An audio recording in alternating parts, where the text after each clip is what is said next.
Hello to all my dear followers. I want to welcome you to the third and final season of What If Naruto Fell in Love with Conan. I want to remind you that the channel members are active and that a new fanfic similar to this one has been uploaded to the channel. I ask you that.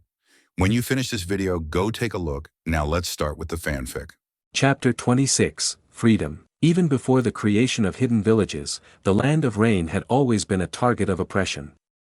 Its fertile lands and industrialist capital had repeatedly been ransacked by the military of the stronger neighboring nations. Things didn't change after the creation of the village hidden in the rain either. Whereas before it was armies of samurai and regular soldiers that invaded the country, now it was shinobi. For the better part of a century, the Land of Rain was repeatedly invaded and pillaged by Iwa, Suna, and Konoha, and not only. However, now, for the first time in the history of the Land of Rain, they had successfully repelled the invasion of an enemy so much stronger than them. Although the armies brought by the Land of Earth and the Land of Lightning amounted to nearly 10,000 shinobi in total, the two powerful countries suffered a disastrous defeat. Kumogakure lost over 4,000 of its troops, and Iwagakure lost over 3,000. In the meantime, less than 20 people died on Amagakure's side, those being the casualties resulting from the Iwa captain collapsing the outer wall of the city with his jutsu. The Land of Rain's victory shook up the world. Nearly 2 months have passed since Iwa and Kumo's invasion of the Land of Rain and their subsequent defeat. Stories of Rinnegan's prowess and the fact that Uzumaki Naruto could summon the nine-tailed demon fox into the outside world and perfectly control him had spread everywhere. Uzumaki Naruto, the Jinchuriki of the Nine Tails, the renegade, and the god of Amagakure. The crushing defeat that Kumo and Iwa suffered at his hands made his name infamous worldwide. Countries that were previously afraid of engaging in diplomatic and trading relations with the Land of Rain in fear of Iwa and Kumo's retaliation started sending envoys to Amagakure, requesting an audience with Konan. Lady Conan's brains and Uzumaki Naruto's godlike power had ushered the Land of Rain into a golden age, into an era of prosperity and security. Naruto smiled as he sat on a tree branch and watched the city spread below his feet. After the Konoha team's attempt at capturing him the previous year, Konan and Naruto did not remove all the trees that Yamato had summoned with his Mokuton techniques. Now, with the hospital at its center, nearly a dozen tall towers and many other buildings were being hugged by trees and thick wooden vines, giving the center of the city a rather interesting and exotic appearance. Maybe I should talk it over with Konoha and pay them for Yamato's services. Naruto thought. The idea of Amagakure having more green and more nature was very appealing to him. The majority of the city inhabitants seemed to love the trees too, considering that it had become a popular place for families and couples when they spent their time outside.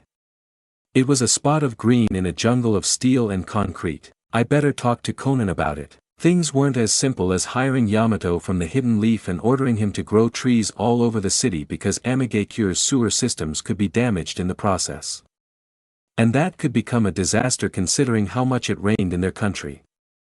It required serious planning and preparation. Speak of the devil, he thought in mild amusement as a swarm of paper butterflies converged on his location. He smiled when he felt 2 arms wrapping around his torso and her soft but sizable mounds pressing against his back. Done with work for today? He asked as Konan walked around and plopped herself into his lap. Yes, she said, nestling herself against his chest and sighing in bliss when he wrapped his arms around her. You changed your flower, Naruto said, seeing that her hair ornament was an orange flower that day. And your clothes are different too, you noticed. Are you kidding? You look like you're glowing today, he laughed. Instead of her usual black leather pants and sleeveless tunic, Konan was wearing an off-shoulders, low-cut cyan summer dress that went down to just above her knees. It was only early spring now, so it was still a bit too early for people to wear that kind of clothing, but she was a kunoichi. Chakra users weren't as vulnerable to cold or heat as regular people. What's the name of this flower? Naruto asked as he took a closer look at the orange flower in her hair. It's a hibiscus. You like it? You know I love the orange color. This is my favorite flower from now on, he said, making her laugh. You made yourself really pretty today. Implying I'm not always pretty, she asked. He grinned, knowing that she was teasing him. Sometimes, it felt surreal to think that the beautifully smiling girl in his arms was the same as the gloomy and taciturn woman from a year ago. It wasn't only Naruto who had changed after coming to Amigakure.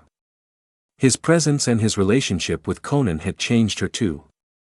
The perpetually depressed and quiet woman had slowly transformed, blooming into a radiant and happy person, just like a flower. "You're always beautiful and stylish," he said and kissed the crown of her head. "But today I can't take my eyes off you." Konan turned her head to peck him on the cheek, but he cupped her face and kissed her on the lips instead. "Let's go," she said a few moments later, breaking the kiss. "Is it a date?" he said in excitement. "Indeed it is," she said, smiling. After the end of the war, Naruto found himself with very little to do.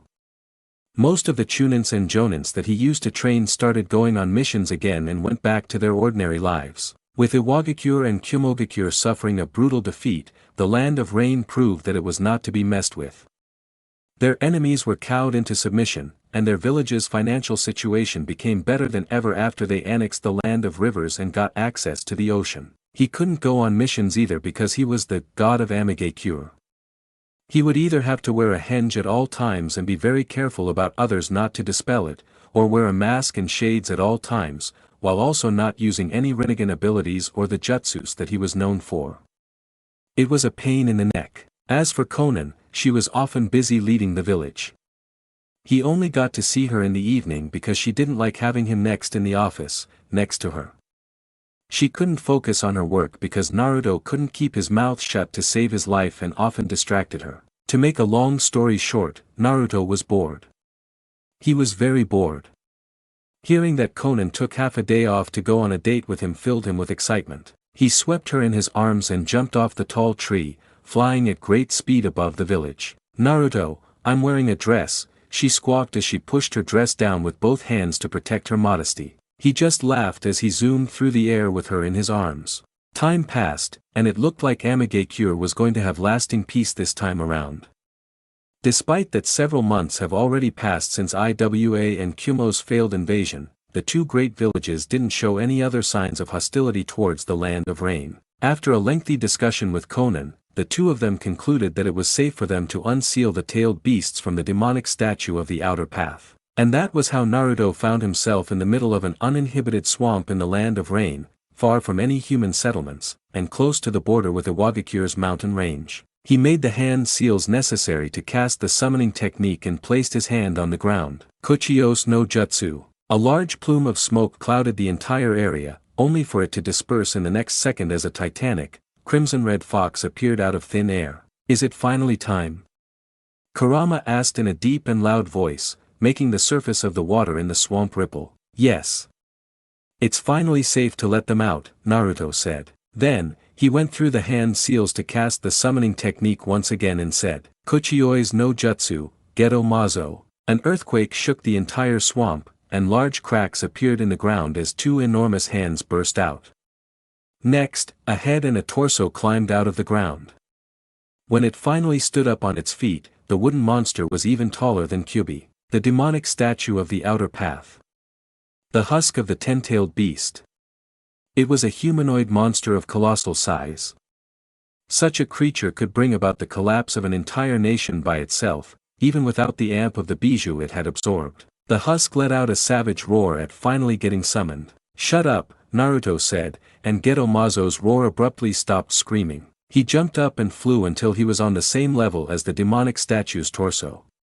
Then, an aura of blue chakra engulfed his hand as he placed his palm on Geto Mazo's chest. "Outer path, release." Geto Mazo let out a roar that sounded like unwillingness, but it could do nothing to oppose the will of the Rinnegan.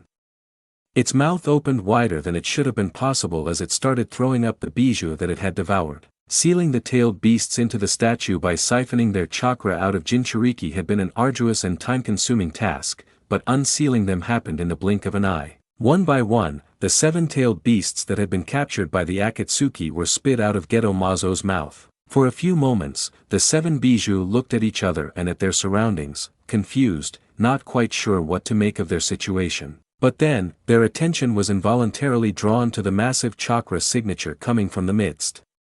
It was powerful, heavy, and far bigger than even that of the bijous themselves. The bijou could feel a hint of warmth in it, but that subtle feeling was snuffed out by how oppressive and dominating it felt. That chakra belonged to a human.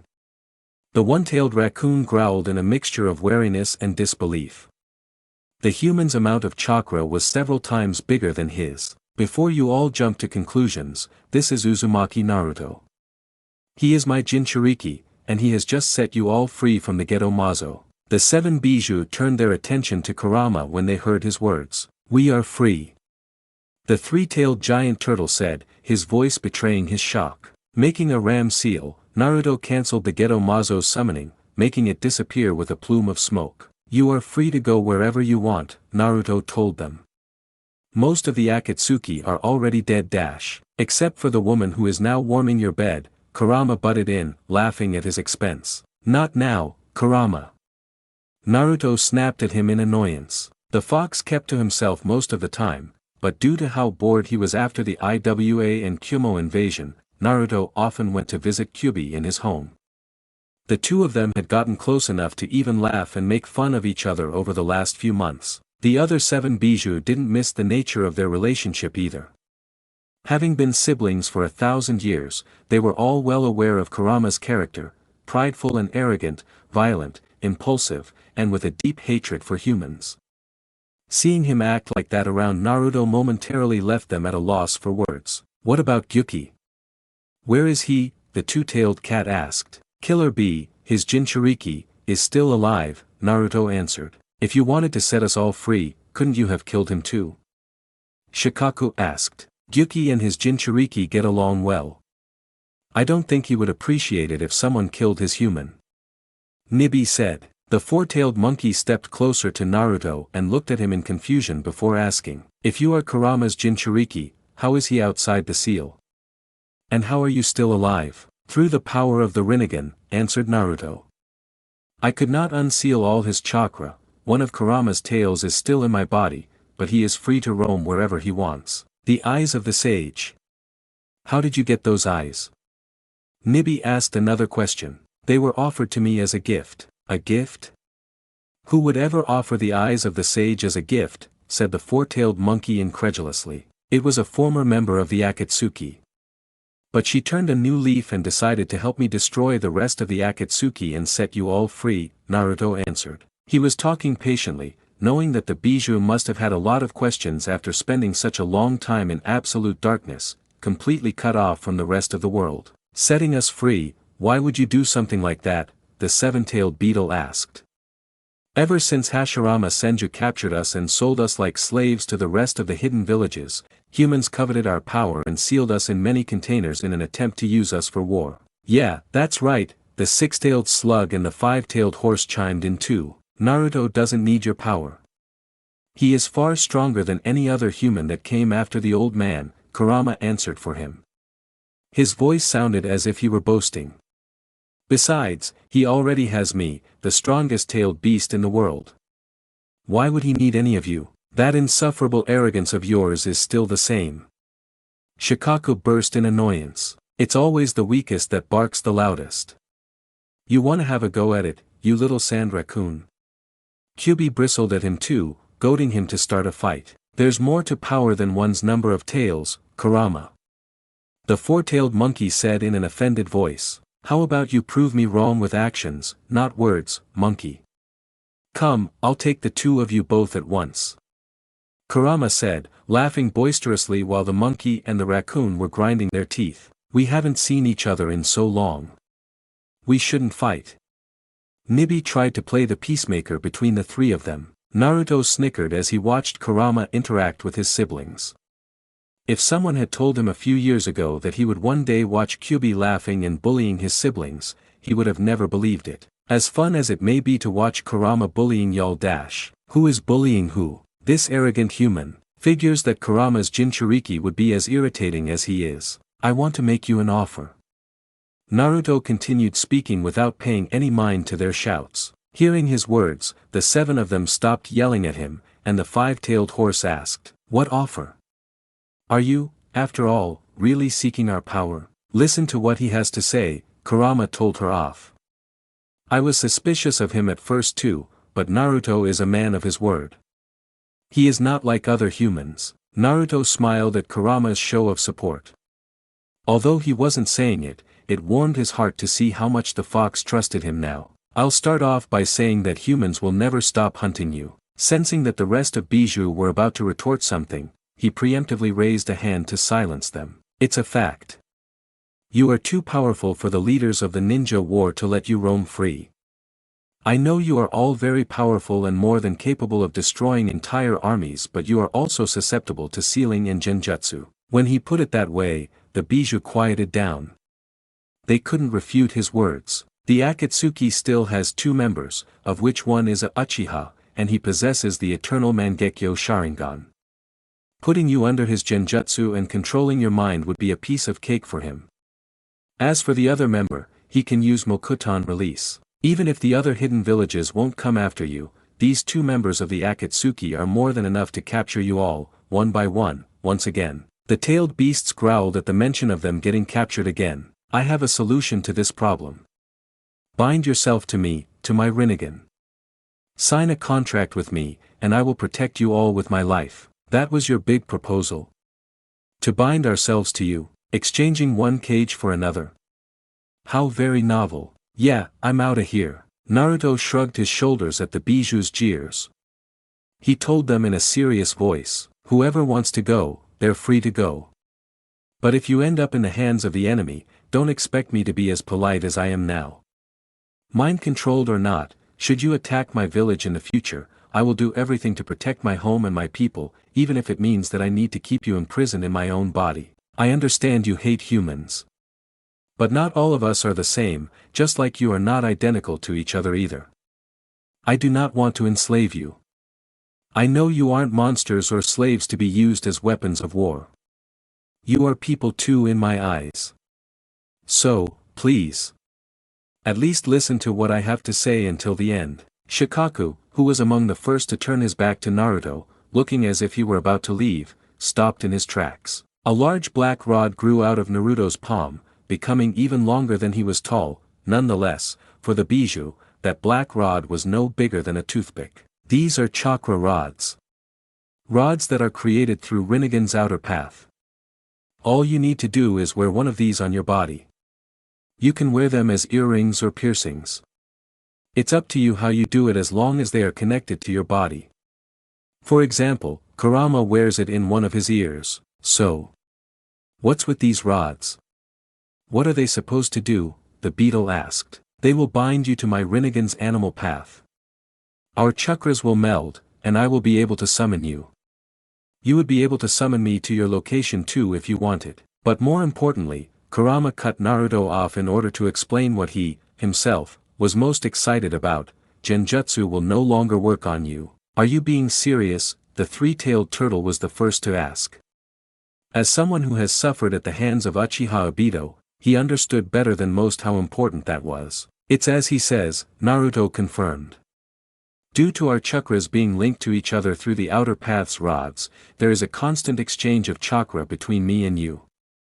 Genjutsu simply cannot take hold in this situation. And if the hidden villages were to come at you in great numbers to overwhelm you and seal you away, you can always summon me to your location. It's true. Naruto helped me out when the Tsuchikage and nearly 1,000 Jonin Kurama began to say. It wasn't 1,000. Naruto exposed him for lying and rolled his eyes. There were less than 200. The Tsuchikage had the dust release bloodline limit. My Bijudamas were being evaporated by his jutsu. Kurama shouted at him. Naruto snickered at his prideful and defensive behavior but didn't continue poking fun at him. You'll be free to roam the world and go wherever you want. And don't worry about me summoning you anytime soon, he told the Bijou. What's in it for you? What's the catch? Why would you go to such lengths just to help us? Shikaku asked, still suspicious about the whole affair. All I would gain is a tael's worth of your chakra. A bit less in your case, Naruto answered, prompting Kurama to start howling with laughter at the raccoon, who only had one tail. Damn it, Kurama, stop provoking him. You know he has the short man syndrome. If you dash, to hell with you both. Shikaku roared in a mixture of rage and embarrassment and suddenly fired an enormous ball of pressurized wind from H's mouth. It was supposed to rip Naruto to shreds and tear the land asunder, but it did none of that. The enormous wind jutsu was absorbed into Naruto's palm effortlessly. Shinra Tensei. In the next moment, the giant raccoon was sent flying through the air for over 300 meters, creating a great splash of water and mud when he finally crashed into the swamp below. I suggest you all to behave, Naruto said in a light but threatening tone to the rest of the Bijus, who were now looking at him warily. What I said weren't empty words. I'd rather not use violence, but I won't be as merciful the next time one of you attacks me. Don't worry. We're not all as stupid as that pea-brained Tanuki, the four-tailed monkey said. I will accept your contract. Son Goku. Are you really sure? The Bealt asked, fearing that he was too hasty in making a decision. I want it too, the giant turtle also said. Other than losing some of our chakra, there are no downsides for us in this contract. I'll gladly give up on that if I can prevent ever being mind-controlled again. With the monkey and the turtle breaking the ice and Kurama, the strongest of them all, vouching for Naruto's integrity, the rest of the Bijou started voicing their approval too. It was a win-win scenario for them. There was no reason to refuse Naruto's offer. A while later, the Bijou started snickering amongst themselves as Shikaku finally made it back. The giant raccoon was uninjured from being blasted away, but his entire body was wet and covered in mud. Their laughter only got louder when Kurama started making fun of Shikaku after he became almost half as small as he used to be once he received Naruto's outer path rods and his chakra was sucked into the Rinnegan. Lying in a large tub filled with hot water, Naruto felt his eyes grow heavy from the blissful relaxation. After spending the better part of the day getting acquainted with Kurama's siblings, learning their names, and binding them all to the animal path of his Rinnegan, Naruto summoned himself back to Amigakure by making use of his shadow clones. Now, he was taking a bath and resting as he waited for Konan to come back from her office. I really need to find a way to convince her to take it easy. Unlike most of the countries around them, the Land of Rain didn't have a daimyo. Konan was dealing with military, domestic, and diplomatic matters all by herself. She did have a number of advisors, but she was carrying all those responsibilities on her shoulders. How do I make her hire a daimyo or something? I don't want her to shout at me again. The two of them had actually gotten into an argument the other day because of that. It was rare for the two of them to fight and disagree on things. However, Naruto truly missed her and wanted to spend more time with her. But Konan was obsessed with taking care of Amigakure and making sure that everything was perfect for the sake of the people.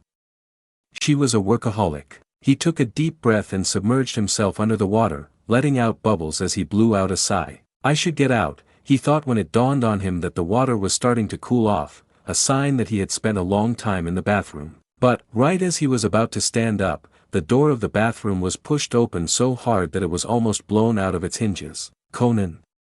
What's wrong? He asked when the blue-haired woman burst through the open door and rushed to the toilet, kneeling in front of it. His answer was a retching sound as Konan started throwing up. He quickly got out of the tub and wrapped a nearby towel around his waist, going to check up on her. What's wrong? What happened? Were you poisoned? A ninja of their caliber seldom got sick. Even more so for Konan due to her paper-like physiology. No, poison shouldn't even work on you. He muttered to himself as he gently grabbed her short locks of hair and raised them up so they wouldn't touch the toilet bowl while she was throwing up. Half a minute later, it looked like her nausea had subsided, and she stopped throwing up. Ew, really? Come on. Naruto scrunched his nose in disgust when she wiped her mouth on the towel around his waist. Despite how bad she was feeling, his reaction made her giggle. So what happened to you? Are you okay? He asked now that she finally seemed capable of speaking. I'm more than okay, she said, giving him a weak smile. I'm pregnant. You're pregnant? He asked slowly. He couldn't believe his ears. Yes, Naruto, she said. We're having babies. Babies? Yes, 2 of them. I'm pregnant with twins. In the next moment, Konan let out a cry of surprise and shouted Naruto's name as he fell on his back like a sack of potatoes. He fainted. Chapter 27, 8 months after the war. Ninpo, 4 Crimson Ray Formation, 4 men shouted at the same time, and 4 crimson-red rays of light shot up in the air before expanding sideways and forming 4 walls of light. In the middle of that crimson barrier stood one young man wearing a black cloak with red clouds on it. The 4 men who had cast the barrier jutsu were identical to him. Outside the barrier, a fair distance away, were 3 huge, towering creatures, an 8-tailed fox, a 5-tailed slug, and a 1-tailed flaming cat. Are you really sure about this? Is that flimsy barrier going to hold? Asked Kyubi. We've been over this before. Stop worrying, yelled Naruto from inside the barrier. Who's worried? Stop spouting nonsense. Kyubi yelled back in annoyance. Then stop yapping and fire the damn Bijudama already.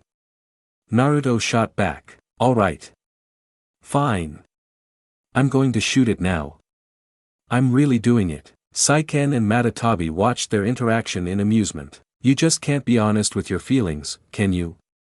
Matatabi said, snickering, and Saiken laughed at Kurama too. The fox growled at them threateningly, but his 2 siblings weren't intimidated. The furball makes a good point, though, said Saiken in a loud voice for Naruto to hear him. 1 Bijudama is strong enough to obliterate a mountain, to speak nothing of 3 of them at the same time. It could be dangerous. Come on, guys, even if the barrier doesn't hold, I still have my Rinnegan's chakra absorption ability, said Naruto. Stop worrying and fire. I'll be fine, but why risk it at all? Why don't you test it with a shadow clone instead? Matatabi asked. I have 4 clones here. 1 is keeping Konan company, 1 is studying Nagato's jutsu scrolls, 1 is in Tsunade, 1 is protecting Takumi village, in the land of rivers, and 1 is in Konoha, talking with the Hokage now. 9 clones are my limit. I could make more clones, but I'd be getting a nasty headache from sensory overload. The 3 Bijou wanted to tell him that the clone that was in Tsunade could be dispelled now, and that was the case for the one who was studying Nagato's jutsu scrolls too. But they let out a collective sigh and gave up on trying to change his mind. Naruto had sent a clone to Tsunade for the sake of asking Gaara, the Kazekage, permission to test his jutsu in the uninhabited parts of the Land of Wind's vast desert. Firing Bijudama within the borders of the Land of Rain and Rivers was too dangerous due to how small it was. Having received Gaara's permission, the Bijou thought he could just dispel it, but things weren't quite like that. It wouldn't be nice for Naruto's clone to leave immediately after asking for a favor. It was common sense for him to stay and catch up with his friend for a while. As for the clone that was studying Nagato's jutsu scrolls, Naruto had made a habit out of learning all sorts of techniques he could get his hands on, although many of them would end up being of no real use to him due to how strong and versatile the Rinnegan was. Others could be invaluable in the right situation, as was the case for the 4 Crimson Ray formation. It was a barrier jutsu created by the Uzumaki clan, a technique that could only be cast by 4 people who had as much chakra as a ninja on the level of a Kage. Now, Naruto was in the middle of testing that barrier's performance. If this barrier jutsu can withstand 3 Bijudama at once, it would be incredible. Amigakure would become impenetrable. Even if Iwa and Kumo were to invade again, the village would be completely safe. I wouldn't need to worry about anyone, I could focus completely on beating up the invaders. Kurama, Saiken, and Matatabi all got in position, standing on 3 different sides around the barrier, and large spheres of purple-black chakra took shape in front of their open mouths. Bijudama, the tailed beasts shouted as they fired their attacks at the 4 Crimson Ray formation. As the 3 Bijudama smashed into the red barrier jutsu, an incredibly powerful explosion boomed. An immense ball of plasma reduced everything to atoms, and all the surrounding sand was turned into glass. A deafening shockwave exploded outwards, raising an enormous sandstorm, and then a huge cloud in the shape of a mushroom pierced the sky. It took the 3 Bijou roaring together to confine the sandstorm and prevent it from darkening the sky for tens of kilometers. Despite that, the remnants of the 3 Bijudama's explosion were yet to dissipate. Kyubi ran towards the barrier. Ah, was the big and fierce 9-tailed demon fox worried about little old me, said Naruto in a baby voice when he saw Kurama's large face looking down on the barrier. Kyubi let out a HMPF, and turned his head away. You have an inflated sense of self-importance. Who cares about you?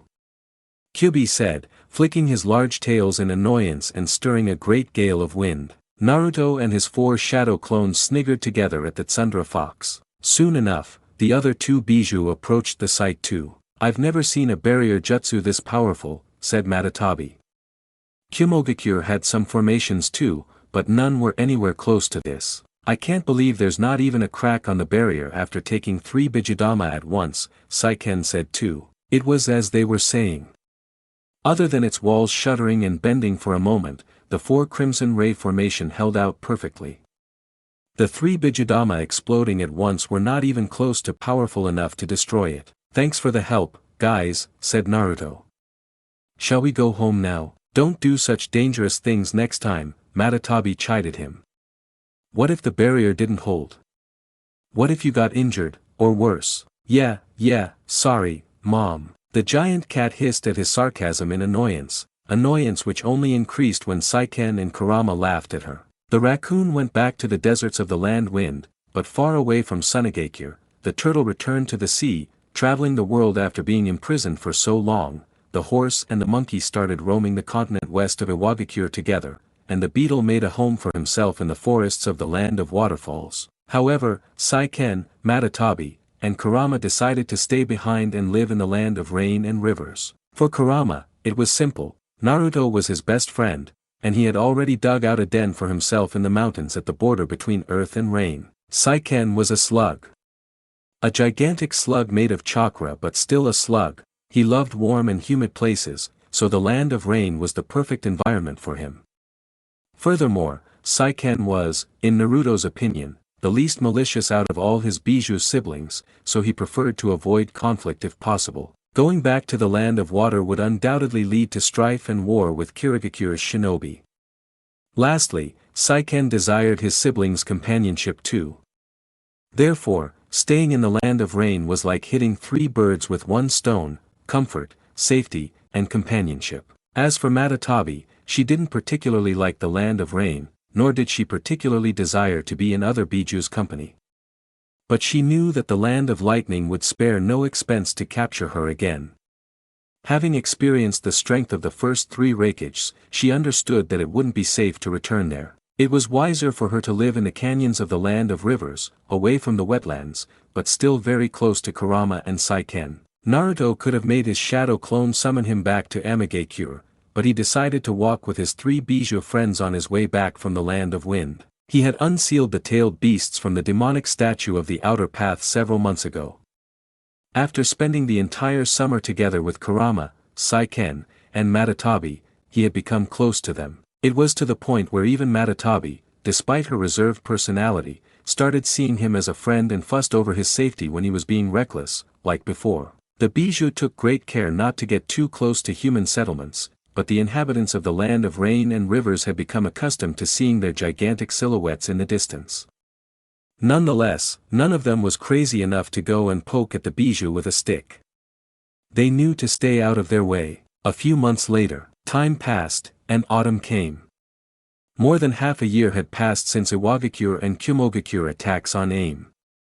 The 2 hidden villages were forced to retreat after their armies were decimated, and in the months that followed, neither of them had made any moves. Or, at the very least, that appeared to be the case on the surface. The convoy transporting rice to the land of frost was attacked again, muttered Naruto as he skimmed through a report. How many casualties? None, replied the shinobi stiffly, standing nervously in front of his desk. Even after spending several weeks personally training the Chunin and Jonin of his country and letting them become familiar with him, most of them were still nervous in his presence. The enemies were unlucky to attack the convoy while Ibaraki Suiron was escorting it. He decapitated them all with his Kubikura Bocho. That's great. Have you found anything about their identities? The Rain Chunin shook his head. I'm sorry, we couldn't get anything out of them. They didn't wear any forehead protectors or items that could betray their identity. We spared one of them for the sake of interrogation, but she had killed herself by biting on a poisoned molar. Naruto frowned and stared ahead with a blank look on his face, deep in thought, unknowingly terrifying his subordinate with his Rinnegan eyes. Thank you for your hard work. You are dismissed, said Naruto when he noticed that he was making him uncomfortable. Once the Chunin left, he fell back in thought. This is the 6th attack in the past 2 months. The first 2 times their merchant convoys were attacked, all the rain and rivers merchants and the shinobi escorting them were massacred, and the goods were stolen. Realizing that they were being targeted, he started sending teams of powerful Jonins to patrol their trading routes. Unfortunately, that was only a temporary band-aid to a bigger problem. not a solution. Every time, none of the attackers were wearing forehead protectors, not even crossed ones. But I'm absolutely certain they're either from Iwagakure or Kyomogakure. Kirigakure is definitely involved too. They're the only ones who know the seas well enough to find and attack the merchant sailboats we sent to the Land of Moon. Unfortunately, we have no proof that it's them. He let out a sigh. He didn't like his current job. He wasn't good at dealing with problems that couldn't be punched away. Alas, he had to do it because Konan was semi-retired at this point due to her pregnancy. One of these days, I will disguise myself as a regular Chunin and take on an escort mission. The others may not be able to extract information from the assailants because they commit suicide right away, but my human path will make it easy for me. The problem was that those attacks happened seemingly at random. There was no telling when or where they were going to strike. He could be spending weeks or months escorting wagons and sailboats without getting face to face with the attackers. But the moment I get my hands on one, I will know for sure. He let out another sigh. He preferred not going to Konan with every little problem, but he couldn't come up with a better solution on the spot. He needed her advice to stop those guerrilla saboteurs. From the moment that Konan found out that she was pregnant, she started searching for an educated person adept at taking care of social and economic issues in the land of rain and rivers. She needed a person to replace her, a minister of sorts. Unlike in other states where the feudal lord was at least equal to the Kage, if not above them, in the land of rain and rivers, the minister would always be subordinated to Konan or whoever the next leader of Amigakure was going to be. Finding and training that person to essentially become a minister took time and effort. Because of that, Konan continued to work until the latter part of the second trimester of her pregnancy. That being said, the military side of things fell on Naruto's shoulders. Granted, he wasn't alone. Konan's advisors and Konan herself were there to guide and support him. But it was still a daunting task for someone inexperienced in leading military operations like him. Looking at the clock hanging on the wall, Naruto decided to call it a day. Arriving home, he hung his raincoat and took off his boots before getting inside. The moment he entered the living room and his eyes fell on his wife, unknowingly, a smile made its way onto his face. She was wearing only a simple, loose black dress with white dots, and she was gorging herself in a rather unladylike manner with another one of her weird, pregnancy-craved snacks, but, in his eyes, she looked adorable. "Naruto. You're home," she said happily, momentarily putting down her plate. He had left a shadow clone behind to keep her company while he was working, but Konan always preferred the original. "Eating again," he said teasingly as he sat down on the sofa next to her. "You want some?" she asked and brought the chopsticks to his mouth, trying to make him eat something that looked like a meatball dipped into a mixture of caramel and grated cheese. The sound of her laughter filled the room when she saw the grimace he made. "How can you eat that?" Konan didn't reply, she just giggled softly as she took back her chopsticks, eating the caramel-dipped meatball herself. He wrapped an arm around her shoulders and brought her closer to him. "What are you reading?" he asked, noticing the levitating book in front of her. As she was too busy wolfing down the meatballs to speak, Konan just levitated the book closer for him to read it. "How to Talk to Kids." "Do you need a special way to talk to them?" he asked after reading the book's title. "Of course," Konan said, momentarily pausing from eating to answer him. "You need to be calm and have patience with them. Sometimes, you have to be firm. Other times, you have to be encouraging. You have to be more careful with them than with adults. Or you could just beat them," said Naruto, but he couldn't keep a straight face and pretend that he was serious. Just seeing the way she started glaring at him made him burst into laughter. "What?" It worked perfectly on Konohamaru. One punch was all it took for him to start calling me boss. "Ow. Ow. I'm joking. Stop biting." He yelped when she sunk her teeth into his shoulder and bit hard. "You better start reading this book too," she said, pointing her chopsticks at him. "And not just this, other books on parenting too." "Do I really have to?" he said in a whiny voice. "You know I hate reading. And I'm already so busy with leading the village in your stead. Don't give me that. You have shadow clones and a nigh-infinite amount of chakra. As for your hatred of reading, your clones had no problems with reading Nagato's jutsu scrolls for hours every day last summer. That's different. It's jutsu. Powerful techniques, barriers, and even sealing. What's there not to like about it? Naruto. The way her orange eyes narrowed at him had Naruto caving in almost instantly. You and I, we are both orphans, Konan said. I grew up in the middle of a war, amidst death and poverty. You were a Jinchuriki, ostracized by your village, and then hunted by the Akatsuki due to your tailed beast. Neither of us has had a normal childhood. We didn't have parents or any good role models to show us how to be good parents. So that's why we have to study and learn about how to be good parents so that our children will become good people too when they grow up. I understand. I'll start reading too, I promise, he relented. Good. Now stop pouting. Meatball, she said as she brought her chopsticks to his mouth one more time, trying to make him get a taste of her snack again. God, no, take that away from me, he said, turning his head away from her. She laughed softly as she started eating again. How were the babies today? He asked as he started softly caressing her belly. Konan let out a soft cry of pain as her babies suddenly kicked when Naruto touched her. Ah, they know daddy is home, said Naruto in amazement, and he got off the sofa, kneeling in front of Konan to put his ear on her belly and listen. She ruffled his spiky blonde hair in amusement. How would they know that, you doofus? Besides, wasn't your clone here, with me, the entire time? Yes, it was, but you don't let my clones touch you. Now they must have felt my chakra. Our children will be censors, just wait and see. Oh, they kicked again. I felt it. Naruto exclaimed. His excitement and good mood were so contagious that Konan found herself laughing with him. Say, do you want to go for a walk? She asked. Sure thing, said Naruto. Where do you want us to go today? Let's pay a visit to Kurama. Let's fly over there. I don't know if it's a good idea to fly all the way there. It's raining heavily outside, he said. Please. He just couldn't say no to her when she pleaded like that. Okay. He couldn't say he understood exactly what she was going through, but he did understand how stifling it must be to spend most of her days lying down. Ever since Konan became pregnant, her doctor forbade her from using her paper ninjutsu, fearing that it would harm the babies in her womb when she transformed her body into paper in order to fly or disperse with a paper kawarimi. Because of that, Konan had been living almost like a civilian for the past 5 months. As she stood up from the sofa, ever the playful one, Naruto gently swept her off her feet and took her in his arms like a princess. You just can't help yourself, can you? She said with a smile. What's wrong with spoiling my beautiful wife? He asked, grinning and kissing her lips. Naruto and Konan had gotten married in the summer.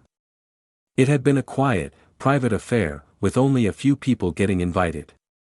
Gaara, Tsunade, Shizune, the leader of the craftsmen from Takumi village, Heiei Uzumaki, the new wielder of Samohata, and Temari, Kankuro, Shikaku Nara, and Yamato, who were escorting their respective kage. Beautiful. With this huge belly. And these chubby cheeks. And these flabby dash. Naruto cut off her complaints by kissing her on the lips again. You're beautiful. And I love you. Chapter 28, Farewell. A group of 8 people of various ages were seated at a U-shaped table, locked in a rather heated debate. 4 of them looked like shinobi, 3 of them were very old, and the last one seemed like a well-read civilian. I say we strike back at those bastards. The rain isn't a punching bag for the 5 great nations anymore, a tough, burly man said as she slammed the table with his fist. Although he was in his 40s, his eyes were filled with energy, and he had a head full of spiky crimson-red hair. He was Heiei Uzumaki, the strongest jonin of Amigakure and the new wielder of Samohata. I understand your feelings, Uzumaki-san. But we can't take such reckless actions based on our emotions, said an old lady. The passage of time had left its mark on her face, and her hair was gray, almost white. The Uzumaki unexpectedly calmed down at the words of the old lady. It looked like he held a great deal of respect for her. You've been alive longer than all of us, Kawasama. You've witnessed with your own eyes the horrors of the Second and Third Ninja Wars. Don't you want revenge? We finally have the chance and the legal right to make them pay. Heiei insisted. Who is in the right and who is in the wrong never mattered in the past. It doesn't matter in the present, either. Might makes right. That is the only rule in the ninja world, another elder said. He was sitting with his elbows on the table, his interlocked hands hiding the lower part of his face. The real question we should be asking ourselves is, are we strong enough to take on Iwagakure, Kirigakure, and Kumogakure at the same time? Lord Uzumaki definitely can, the older Uzumaki said and looked at the top of the U-shaped table, asking for confirmation. Lord Uzumaki is powerful, but he can't be everywhere at once, Amaya, the middle-aged kunoichi who had managed to master the Utama Rasengan said while shaking her head. We will be fighting a war on 3 fronts, all the while being outnumbered 8-1. We could level the playing field with the use of our bijou. With Kyubi, Rokubi, and Nibi at our side, their numerical advantage won't amount to anything, said a slender teenager with white hair. He was Ibaraki Suiron, the new wielder of Kubikurabocho. They are not our bijou. We do not own them. Naruto opened his mouth for the first time since the start of the War Council. And they have names. Kurama, Saiken, and Matatabi. The white-haired teenager stood up quickly and bowed from the waist. I apologize for my words, Uzumaki-sama. I shall accept any punishment that you dash. Naruto let out a sigh. At ease, he said. I've been your leader for over a year now. Have I ever punished you or anyone else for something this minor? In truth, Naruto had never punished anyone for anything. However, the impact that his power had left in the hearts of his people when he single-handedly killed 4,000 shinobi with one attack and then summoned the nine-tailed demon fox to finish off another 3,000 was just too much. It wasn't only the weaker shinobi, those who did not know him personally, that looked at him as if he were their god. The 3 strongest ninjas in the land of rain and rivers, Heiei Uzumaki, Amaya, and Ibaraki Suiron, revered him too. They knew even better than the rest just how large the gulf was between their strength and his. As Suiron sat back in his seat, Naruto spoke. The great nations had imprisoned the bijou and used them as weapons for decades. I promised them that I would not do the same. They may not be human, but they are my people too, just as much as you are. If they decide to help us, I will gladly receive their help. But I will not force them to do anything. Understood. Everyone sitting at the table acknowledged his words. Good. Please continue, Naruto said, and he leaned back in his chair, letting his subordinates continue their debate. Uzumaki-sama, is there anything else you would like to add? Asked the old lady, Kawa. Naruto shook his head. I want to hear your thoughts first. I may be strong, but most of you are far more experienced than I am. He had never let his newfound power and authority get to his head.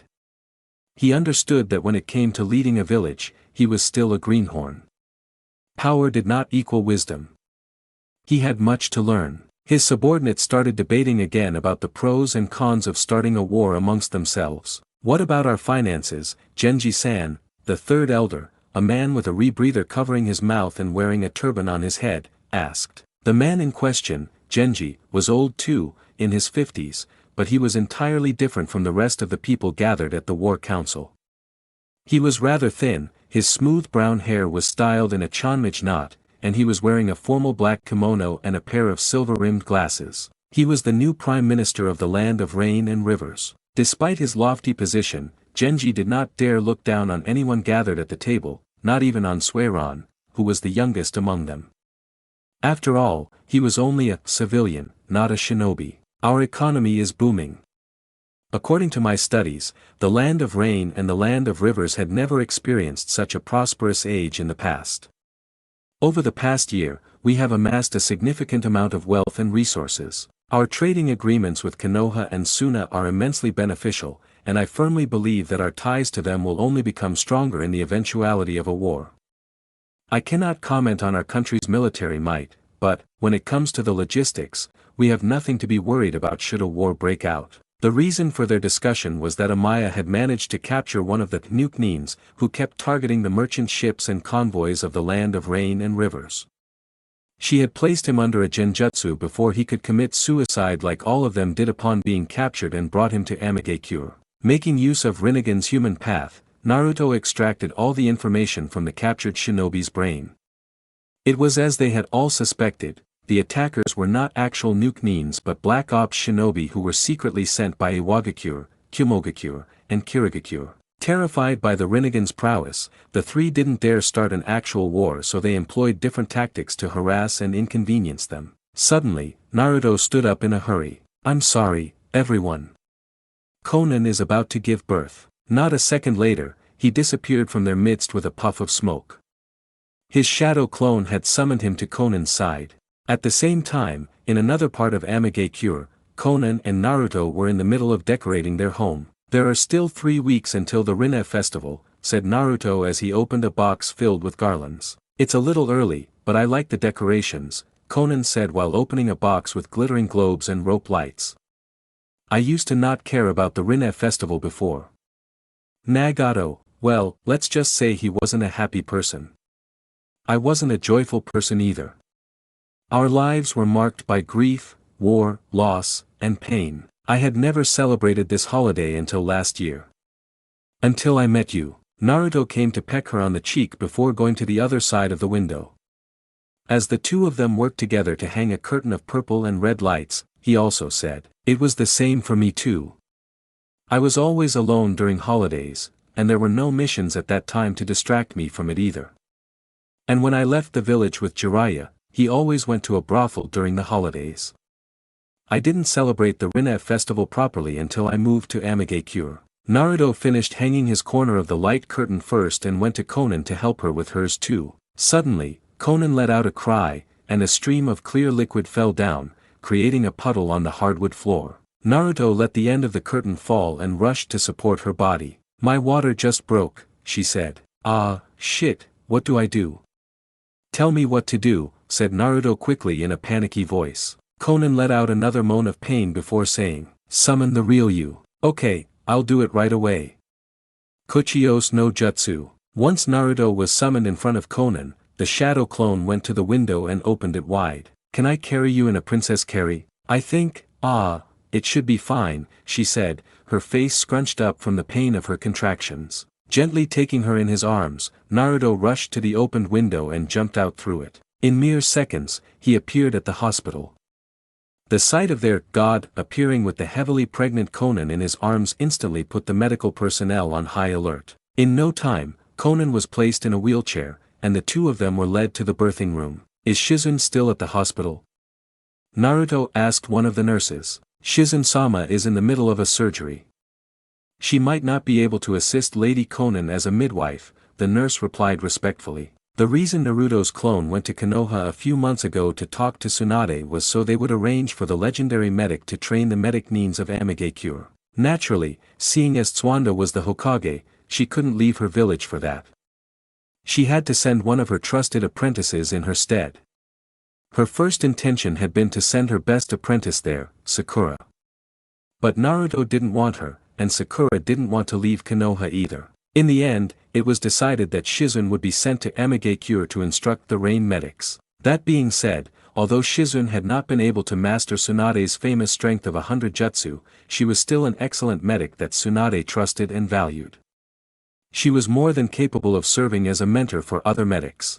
Several hours passed since Konan's water broke, and she was rushed to the hospital, but Naruto found out that, sometimes, even as much as 48 hours could pass from the moment the water broke until the actual birth of the child. Fresh out of the surgery room, Shizune came to check up on Konan and Naruto despite her own tiredness. "You don't have to worry too much.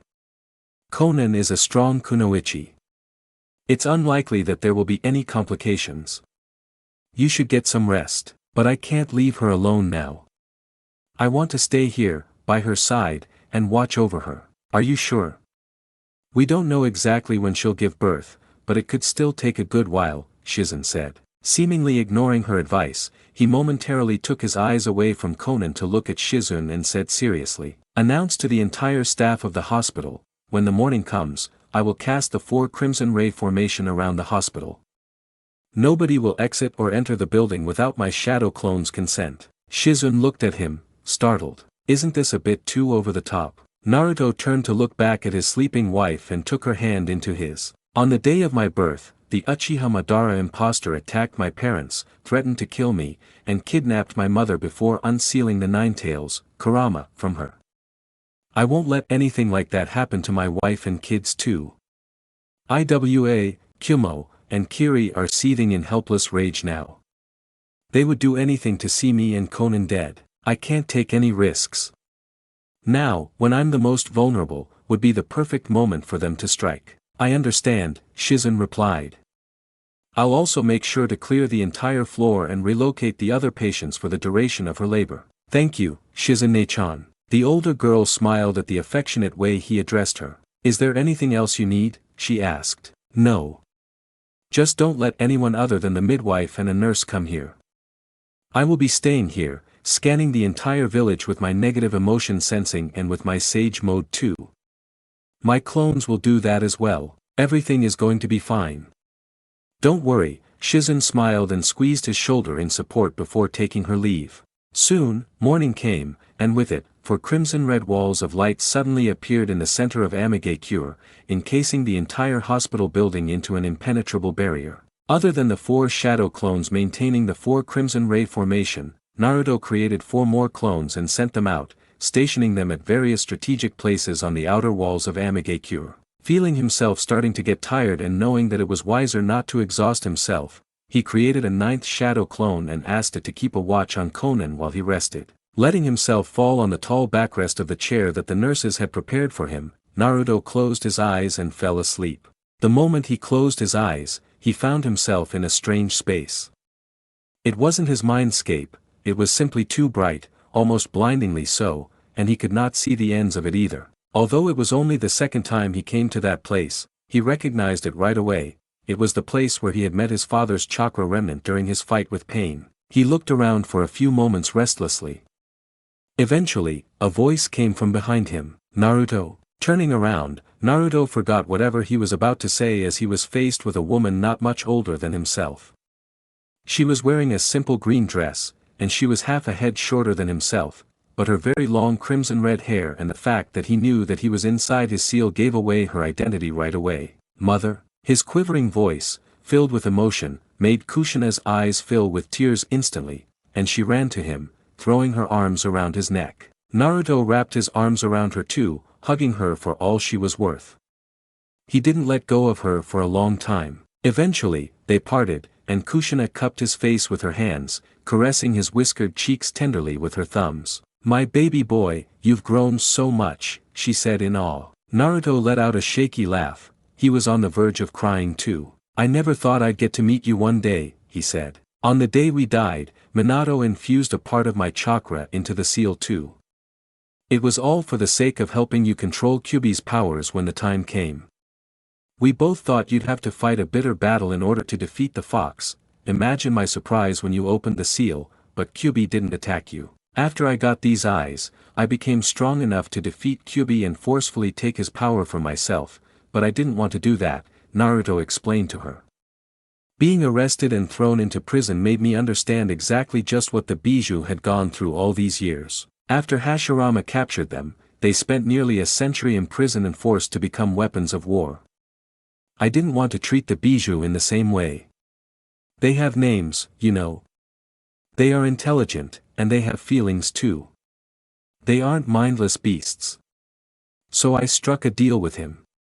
I granted him his freedom. I didn't know that when I was alive, Kushina said. I never took the time to think about it either. For me, Kyuubi was nothing but a cursed power, a burden that was forced upon me by the village. That's why I initially refused to let your father seal Kyuubi inside of you. I wanted to take the beast to the grave with me, but, for the sake of Konoha, we couldn't do that. Naruto squeezed his mother's hand lightly. When I met my father 2 years ago, I punched him in the gut, he said with a chuckle. Growing up, I suffered a lot because of my Jinchuriki status. I didn't have it as bad as other Jinchuriki, but still, I was lonely. I was an outcast. I didn't even know I was Yandame's son until I met him in the seal. Finding out that it was my hero who cursed me with this burden was a shock, but I'm older now. I've become the leader of a hidden village too. Now I understand why father did what he did. He was the Hokage. He couldn't leave the village helpless after his death. If Konoha had lost the Kyuubi, the balance of power between the 5 great hidden villages would have been broken. I still don't agree with what he did. I could never do something like that to my children, but I understand his position and why he did it. You've grown up so splendidly, Naruto, Kushina said, smiling tearfully. I've actually changed a lot over the past 2 years, said Naruto, scratching the back of his head in embarrassment at his mother's praise. I wouldn't be here, and I wouldn't be half the person that I am today if not for Konan. I wish you could have met her. I know. I saw her. You picked up an amazing woman. You know her, he said in surprise. Seeing as I didn't have to help you fight the Kyuubi, I remained hidden in the seal, saving my strength and watching over you. I couldn't bear to reveal myself and pass on into the afterlife. I wanted to see more of you, my son. I wanted to watch over you just a bit longer. As time passed, I slowly learned of what Konoha had done to you and the reason why you are in Amigakure now. I saw the way you changed. I saw the difficult choices that you were forced to make. And I saw the way that Konan had helped and supported you through it all too. I'm so proud of you, Naruto. Saying those words, Kushina's eyes filled with tears anew, and Naruto suddenly lost his hold on her hand as her body turned intangible, like that of a ghost. Mom. Don't go. Not yet, he said in a desperate voice, his arms fruitlessly trying to wrap around her body. I wanted to talk to you more too, baby, she said, crying. But I've stayed in the seal for nearly 2 years after awakening. I revealed myself to you today because I knew it was time for me to pass on. By now, tears were rolling down his cheeks like a river too. But you didn't tell me anything about yourself, Naruto said, not even trying to stop his sobs. I wanted to learn more things about you. I've always wanted to meet you. I wanted to get to know you. Don't cry, Naruto. My son, my baby son. Mother. Kushina wiped her tears with the sleeve of her dress and forced herself to smile at him. I wish I could stay longer too. I wish I could meet my grandchildren too. I wish I could have been next to you and showered you with my love as you grew up. I'm sorry I wasn't there for you, Naruto. I wasn't a good mother. Don't say that. Naruto sobbed. I never resented you. The color of her ghostly form paled, and her body started slowly dispersing into particles of light. I'm happy to hear that. I'm so glad you don't hate me. I love you, Naruto. I will always love you. I love you too, he cried. I'll watch over you and wait for the day we'll see each other again. But don't come to me too fast, okay? You have to live a long life for your wife and for your children. Promise me that? Naruto nodded tearfully and said, I promise. Thank you. My son, I love you. As Kushina uttered those last words, her body dispersed completely, vanishing in a spectacle of lights. Naruto fell to his knees and buried his face in his hands, letting out loud, bitter cries. The 9th shadow clone, the one who was with the original Naruto in Konan's hospital room, looked at his boss with deep worry etched on his face. He didn't know why his original self was crying in his sleep. Is boss having a nightmare? The clone asked himself. But then he shook his head. No, we aren't the kind who'd cry from something like that. However, further thought on that matter fell to the back of his mind when his negative emotion sensing picked up a strong source of animosity, a powerful hatred, and killing intent. The clone was quick to rush at his boss and shake his shoulders. Boss! Boss! Wake up! Naruto was startled awake and jumped up from his chair, despite being deep asleep only a moment ago. What? What happened? Use Kurama's emotion sensing. Enemies are approaching the village. The 9th clone was not the only one who had noticed the arrival of enemies. The 4 clones stationed on Amigakure's walls appeared to have noticed them too. As Naruto jumped through the window and flew to the rooftop of the hospital, he saw 4 pillars of red light suddenly shooting up in the sky from the edge of the village, 4 gigantic walls of crimson red light forming between them. Now, it wasn't only the hospital that was surrounded by the 4 crimson ray formation. A second 4 crimson ray formation was erected on the outskirts of Amigakure, encasing the entire village within. Naruto wiped the tears staining his cheeks and pushed the memory of his mother to the back of his mind. Keep your eyes on Konan. Naruto flew down and told the clone who was still inside the room with Konan. If anyone other than the nurse, the midwife, or Shizun-chan tries to come inside, kill them. The clone gulped at the tone of the original.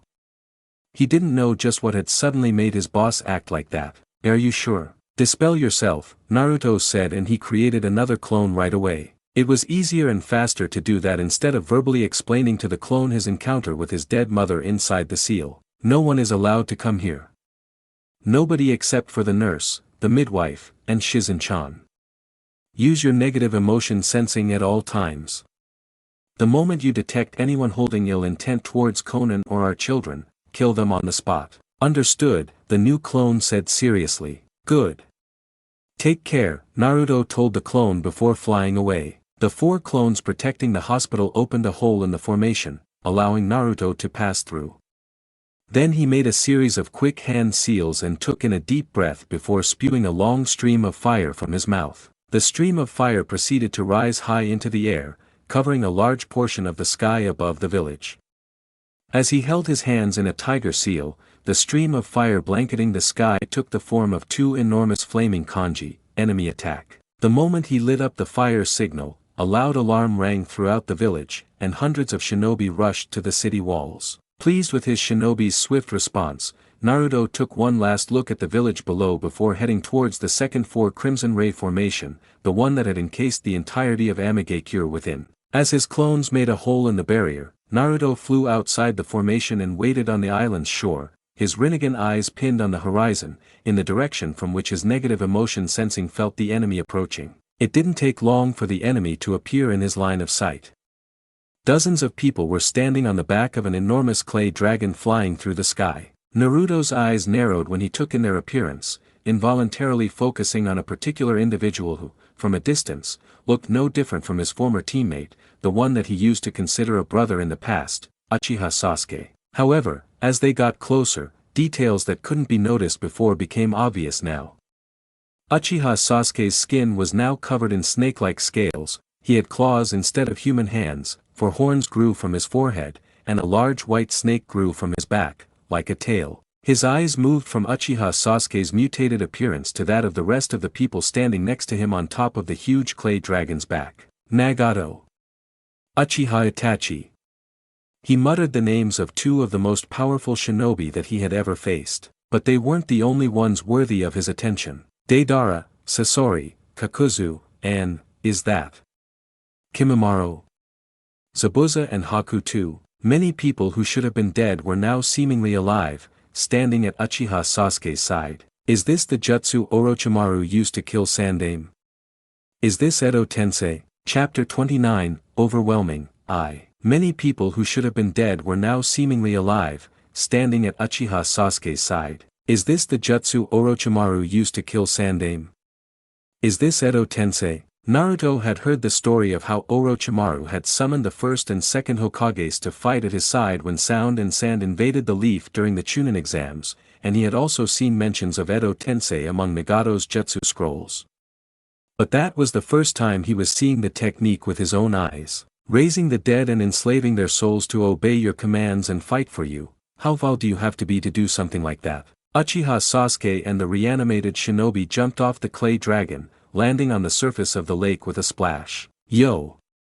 Long time, no see, said Sasuke, smirking in a manner that looked out of place on his face. Naruto glanced at him silently for a few moments, and then his eyes involuntarily jumped to Nagato, who seemed to stare into space. What have you come here for, Sasuke? He asked as he turned his attention back to the Uchiha. You hurt me, Naruto. Not even a hello to your brother. Look, I even brought friends with me. Nagato, come and say hi, Sasuke said mockingly and made a ram seal. In the next moment, Nagato seemed to gain consciousness, and he glanced at his surroundings, startled. The wide, seemingly endless lake, the island in the middle of it, and the village filled with skyscraper towers on top of it. How could he not recognize Amigakure? How could he not recognize his homeland? As his eyes fell on Naruto, Nagato said in a surprised voice, Uzumaki Naruto, is that really you? Only 2 years had passed since Nagato's death, but, in his memory, Naruto's appearance was strikingly different. Sure, those whisker-like birthmarks on his cheeks were unmistakable, but other than that, he had changed a lot.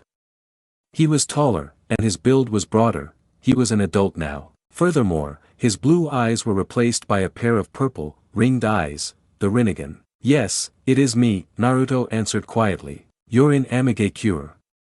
Why are you here? And your eyes, are they my Rinnegan? Nagato asked for confirmation. Not long after you died, Konoha cast me out. Konan was the only one who took my side. She saved me from prison. She gave me a home. Now, Amigakure is my home, and Konan is my wife. Surprise gave way to disbelief, which then turned into a smile. Nagato had a hard time believing his ears. This is incredible. How much time has passed since I dash? But Nagato's words were cut in the middle, and his body turned stiff. He became unable to utter any sounds, courtesy of the Uchiha, who made a one-handed ram seal, taking his free will away once again. How touching, said Sasuke, laughing mockingly. Unfortunately, we didn't come here for you to catch up and chat. What did you come here for then, Sasuke? Asked Naruto. Revenge? Is revenge so important that you'd stoop so low as to raise the dead and enslave them to fight for you? Sasuke laughed again. A crazed, maniacal laughter that didn't stop for a long time. Revenge? I've already had my revenge. Konoha is no more. Nagato here dash, he said and patted Nagato on the shoulder, had the honor of turning the leaf into a crater for a second time. Naruto's hands clenched into fists. He could tell with his negative emotion sensing that Sasuke wasn't lying. So no, I'm not here for revenge, Naruto-kun. You have something that interests me. You have the Rinnegan. You see, I've been trying to get the Rinnegan naturally by evolving my Mangekyo Sharingan, but I haven't been successful so far, and, sadly, I'm not patient enough to wait for another 40 years before I get my hands on the Rinnegan. That's where you come in. Sasuke barely finished saying that when Naruto raised his hand and said, Bansho Tenin. Unfortunately, Nagato was quick to jump in front of Sasuke and used the Preta path to cancel his technique. TSK. Tisk. Sasuke clicked his tongue, and his Mangekyo Sharingan came to life. You'll have to do far better than that if you want to catch me. I should have killed you in the land of rivers when I had the chance. I won't make the same mistake again. You won't be leaving this place alive, Sasuke, Naruto said coldly. Sasuke's arrogant facial expression cracked when an eerie feeling of heaviness began pressuring him. A cloak of crimson chakra started bubbling around Naruto's body. His whisker marks thickened and darkened, and his teeth became sharp, like those of a beast, giving him a feral look. Furthermore, an orange pigmentation appeared around his Rinnegan eyes, betraying the fact that he had entered Sage mode. That killing intent and that chakra pressure made Sasuke involuntarily step back, his back and forehead breaking into a sweat. Is this the power of the Rinnegan? No, that's just the pressure of his chakra. Malevolent, heavy, and enormous, it's just like that of Uchiha Madara. No, it's even worse. Freaking monster, but it doesn't matter. I have more than one monster on my side too. As he thought of that and looked at the numerous reanimated shinobi at his side, Sasuke regained his calm, and he spoke in a mocking tone again. Sasuke. Sure, he won't be leaving this place alive. But that's because Sasuke isn't even alive to begin with. Those words startled Naruto, especially since he couldn't detect any lies with his negative emotion sensing. The snake tail, the ghostly pale scally skin, and the Edo Tensei, are you Orochimaru? You're getting warmer. But not quite, he laughed. As fun as it would be to keep you guessing, I'll spare you the torture. I am Kabuto. Now that introductions are out of the way, it's time for you to make a decision, Naruto-kun. What is it going to be? Will you give me the Rinnegan willingly, or will I have to destroy Amigakure and kill your pregnant wife before I gouge your eyes out? When Kabuto said those words, Uzumaki Nagato's emotionless face twisted, but he still couldn't move a muscle. Or maybe you're confident in the 4 crimson ray formation that you conjured around the village. True, that may have posed a serious problem if I didn't have Uzumaki Nagato on my side. As soon as Kabuto said that, Nagato's body moved, and he shined away, heading towards the barrier. Naruto's eyes widened, understanding what Kabuto ordered Nagato to do, to use his Preta path to absorb the chakra of the formation. It was, pretty much, the only way that the 4 crimson ray formation could be destroyed. However, right as he lunged after Nagato, a very tall man with dark skin and packed with muscles appeared in front of him in a flash. His robust body was covered in an aura of lightning, and he bore a striking resemblance to the 4th Raikage that Naruto had personally paralyzed. It was the infamous 3rd Raikage, known worldwide in the past for his strongest shield and strongest spear combo, his impenetrable body, and his unstoppable lightning release piercing technique. Hell Stab, the third Raikage shouted as he performed his strongest attack, the one-finger Hell Stab. Out of my way! Naruto shouted, and the air seemed to distort around his fist as natural energy gathered in his hand. Twisting their bodies, both Naruto and the third Raikage managed to dodge each other's attacks. The third Raikage's Hell Stab brushed harmlessly past Naruto's ribs, and Naruto's punch went past the Raikage's ear too, missing his face. Or so it had seemed. Despite that Naruto's punch missed, and in spite of the fact that the Raikage's body was covered by the lightning armor, the Raikage's head exploded like a watermelon. Even as Naruto ran past the incapacitated Edo Raikage, a third arm grew out of his back and touched Raikage's body. Kabuto watched in shock how, in one fluid movement, Naruto not only killed the reanimated third Raikage with one punch, but he also ripped the soul out of his body with his Azura Path arm. Kill him! Kabuto shouted, and the reanimated shinobi at his side burst into action. Large amounts of iron sand flooded the shores of the Lake of Aim, courtesy of Sasori's Kazekage puppet, but it all became inert the moment it tried to wrap itself around Naruto's legs. Amaterasu! Uchiha Itachi also said. The second and third Tsuchikage both fired a concentrated beam of their particle style, Deidara hurled exploding clay birds at him, Kakuzu shot a pressurized blast of wind, Zabuza cast a water dragon, and so on and so forth. It looked as if the world was ending as the sky was covered with dozens of elemental and Kekkei Genkai attacks, all aiming at Naruto. Nevertheless, they all amounted to nothing. Gakido. All the attacks seemed to converge and pour like in a funnel, straight into Naruto's Azura Path arm, absorbed through his Preta Path. When the Gold and Silver brothers all of a sudden appeared at each of Naruto's sides and swung their treasured tools at him, Naruto took on a rather grotesque appearance. 3 more hands popped out of his torso, for a total of 6. Gingaku and Kinka's treasured tools were blocked by 2 Azura hands, and Naruto's Sage Mode strength was so high that they couldn't budge. The 2 infamous brothers didn't even have time to react before another 2 hands grabbed their souls and ripped them out of their bodies. A rain of poison senbons darkened the sky and hit many of the reanimated shinobi as Sasori fired his entire arsenal of thrown weapons at Naruto from afar. The Edo Tensei shinobi would recover in no time, but that wasn't the cast for Naruto. Knowing how dangerous poison could be for him, Naruto was left with no choice other than to make use of his Deva Path. Shinra Tensei. The rain of senbons was blasted away, and so were the nearby Edo Tensei shinobi too. He was unharmed. However, he would be unable to use his Deva Path for 5 seconds, and Kabuto didn't miss the chance to take full advantage of that weakness. A white-haired young man with bones protruding from all over his body suddenly appeared behind Naruto and stabbed his bone spear-like arm at him.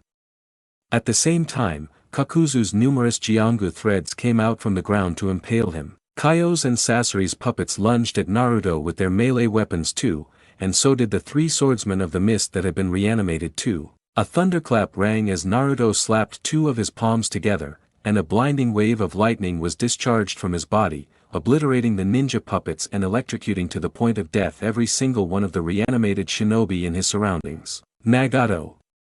Naruto screamed, hoping against the impossible that the reanimated Uzumaki would hear his voice and stop. Alas, the older Uzumaki was not in control of his actions. Despite the fact that Naruto was successfully fending off his enemies and ripping their souls out of their bodies with every chance he got, their group attacks, both ninjutsu and physical, were making it impossible for him to catch up to the redhead. Shinra Tensei. Kabuto and dozens of his reanimated shinobi were blasted away violently as Naruto cast an overpowered Deva Path technique once the 5-second cooldown was over. Nevertheless, he was too late. By then, Nagato had already reached the 4 Crimson Ray formation, and his hand was only an inch away from touching the wall of the barrier jutsu, mere seconds away from destroying it. Do it, Nagato! Kabuto yelled from the safety of his armored Susanoo and focused his entire will on the Edo Tensei technique to ensure that his reanimated shinobi would not disobey him. However, Nagato's body froze. Even though Kabuto had overridden his conscience and ordered him to destroy the 4 Crimson Ray formation, his body would not move. Kabuto became mute with shock when Nagato unexpectedly let out a scream, and his arm retreated from the formation. I won't, he screamed. I will not. Kabuto, Naruto, the range shinobi watching the fights from the walls of Amigakure, and even the reanimated corpses were all stunned as Nagato shoved his arm into his own chest and screamed, "Ninjendo!" Nagato howled in agony as he tore his own soul out of his body, using the Rinnegan's human path on himself. His love for his country, his loyalty to Konan, and hearing that she was pregnant pushed him beyond his limits. In a feat that went beyond logic and reasoning, for a brief moment, Nagato broke out of Edo Tensei's absolute control, only long enough for him to commit suicide. Kabuto! A scream erupted from Naruto's chest as he spread his 6 arms apart, and 6 spiraling spheres of chakra appeared in his hands, taking on the form of enormous wind, fire, lightning, lava, boil, and magnetic release Bijidama. You, who are toying with other people's lives. You, who spit on their sacrifice and tarnish their eternal rest. An ugly look appeared on Kabuto's face as his instincts warned him of mortal peril. Clad in his orange Susanoo and holding the Yada mirror, Uchiha Itachi stepped in front of Kabuto to protect him. Kabuto himself was surrounded by his Susanoo too, and he even placed his arms on the ground, summoning 3 Rashomon gates. You will die, Kabuto. You will die, and no one will mourn you. Naruto shouted in anger. Lastly, the second and third Tsuchikage put their arms on the ground as well and summoned an enormous mountain in front of Kabuto, a mountain whose peak rose even higher than the tallest skyscrapers of Amigakure. No one will remember you after I rip your soul out and tear it to shreds. If it had not been for the fact that Amigakure was being protected by the 4 Crimson Ray formation, Naruto would have never fired such a reckless attack in the vicinity of the village. The world went white. The mountain summoned by the second and third Tsuchikage was erased from existence, and Uchiha Itachi's supposedly absolute defense failed as he, his Yada mirror, and his Susanoo were obliterated. The 3 enormous Rashomon gates that Kabuto had summoned didn't fare any better, getting blasted apart like sand in the wind.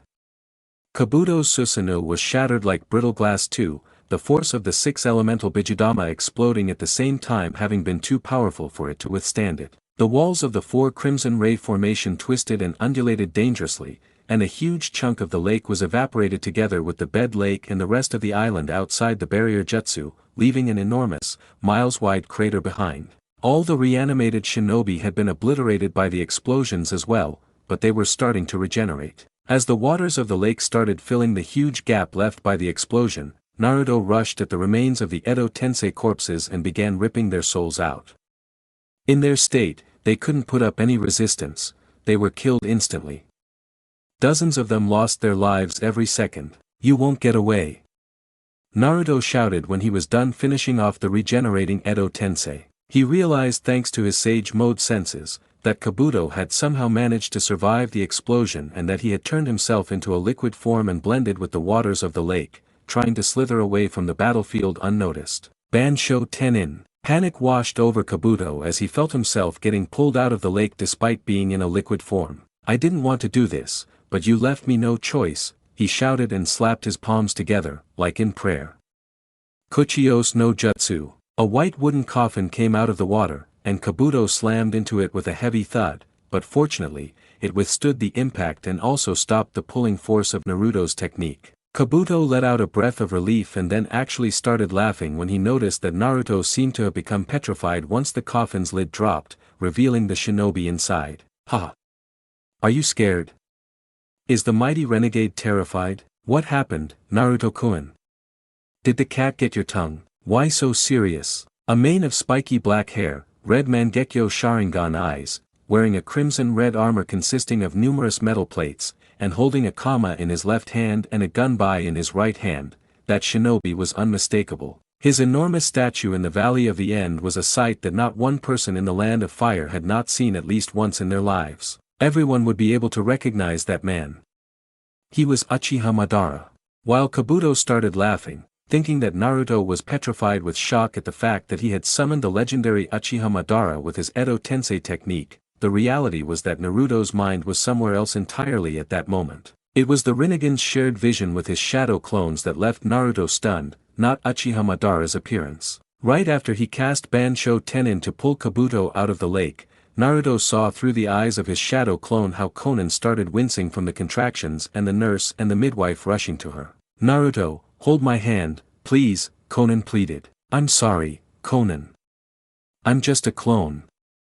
Boss is not here, the shadow clone said as he gave Konan his hand. Seeing as it was the clone that Naruto had left to watch over Konan, Naruto had infused a significant amount of his chakra into it, so it was not going to dispel just from Konan squeezing his hand a bit. The midwife and the nurse found a position for Konan to settle into. "Lady Konan, get ready," the midwife warned her. Konan winced and let out a moan of pain as the contractions increased in intensity and frequency. She was just about to give birth. Unfortunately, as much as Naruto would have loved to keep paying attention to the scene of his wife giving birth, he couldn't afford to do so. Not when Kabuto was there, in front of him, possessing Uchiha Sasuke's body. Not when one of the two most feared shinobi in history came to life in front of his eyes. Finally, he managed to groom that Nagato brat and resurrect me, was the first thing that Madara said as he stepped out of the coffin. Unfortunately, that is not the case. "You were brought back to Edo Tensei," Kabuto said as he walked from behind the coffin for Madara to see him. Before Kabuto could even react, he found himself in a chokehold. "Edo Tensei? Who are you?" Madara asked as he raised him in the air from his neck, his eternal Mangekyo Sharingan eyes flaring. "I am your summoner," Kabuto said, quickly liquefying himself to get out of Madara's grasp and put some distance between the two of them. "What is going on?" Madara asked another question, frowning as he glanced at his surroundings. All he could see with his naked eye was just a vast expanse of water, a lake whose shores could not be seen, and in the middle of it, an island with a city that was covered by an enormous four crimson ray formation. "Where are we?" "Answer me." "We are in the land of rain," Kabuto said. "Where is Obito? Where is Nagato? Who the hell are you, exactly?" "Your name means nothing to me. I used to be Obito's collaborator," Kabuto lied with a straight face.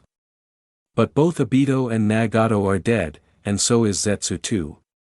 All three of them lost their lives at his hands, so that's why he has the Rinnegan." Madara made his own assumptions. "I see." Madara walked towards Naruto at a leisurely pace, stopping only 5 meters away from him. "You have something that belongs to me, boy." Seeing Naruto not replying right away, Madara frowned. "You dare be distracted while you're on the battlefield? While I am talking to you?" He let out a shout as he threw his large gun by at Naruto like a tomahawk. But Naruto didn't even attempt to dodge. He caught the gunbai firmly in his hand and threw it behind him, suddenly pulling Madara towards him due to the chain that connected the gunbai's handle to Madara's wrist. Although initially caught off guard by Naruto's monstrous physical strength, it wasn't like he had never fought a Sage Mode user before. Hashirama Senju, his greatest rival, had been a Sage too. The Uchiha burst into laughter as he was pulled forward by the chain of his gunbai and brandished the kama he was holding in his other hand, swinging it at Naruto's head. An outer path black rod grew out of Naruto's palm, and he blocked Madara's kama with it. "Not bad. Not bad at all for a kid," the Uchiha shouted in excitement, his fighting spirit rising at the prospect of facing a strong adversary. Madara suddenly let go of his kama and brought his right hand to his mouth, making a one-handed seal. A lightning needle shot from his mouth at the speed of light straight toward Naruto's face. However, the lightning needle sizzled against an invisible barrier as Naruto absorbed it with his Preta path. Simultaneously, he slammed his forehead into Madara's nose, making him stumble back disoriented before he followed up with an uppercut to the stomach. Madara's red metallic armor shattered from the force of the hit and he was slammed back violently, rolling and flipping over the surface of the lake like a skipping stone. A Toad Sage Mode user's physical strength was fearsome. "As I thought, using ninjutsu against a Rinnegan user is useless," Madara said as he got back on the surface of the lake and walked back while waiting for his caved-in to regenerate. "It looks like you aren't entirely clueless when it comes to using that jujitsu. What's your name, boy?" Naruto sneered at him. "Why does it even matter? You're dead. And I'll send you back to hell soon enough too, cheeky brat. I hope you're at least half as good at fighting as you are at talking." The two of them stopped flapping their gums and rushed at each other. Having recovered his gunbai, Madara swung it at him like a club, but an Azura arm grew out of Naruto's shoulder and caught the blunt weapon again, just like before.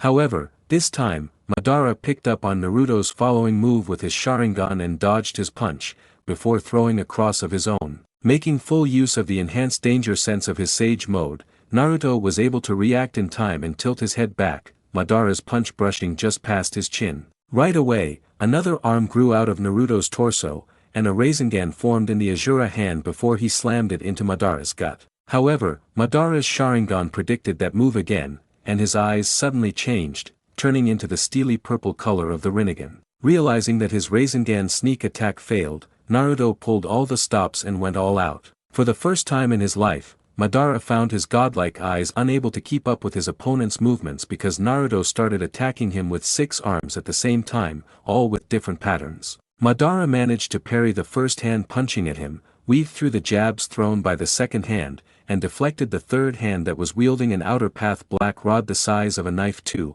but the Uchiha was physically unable to react in time to fourth arm that punched him straight in the throat, crushing his windpipe. Although Uchiha Madara had an Edo Tensei body, having his windpipe shattered wasn't a light injury.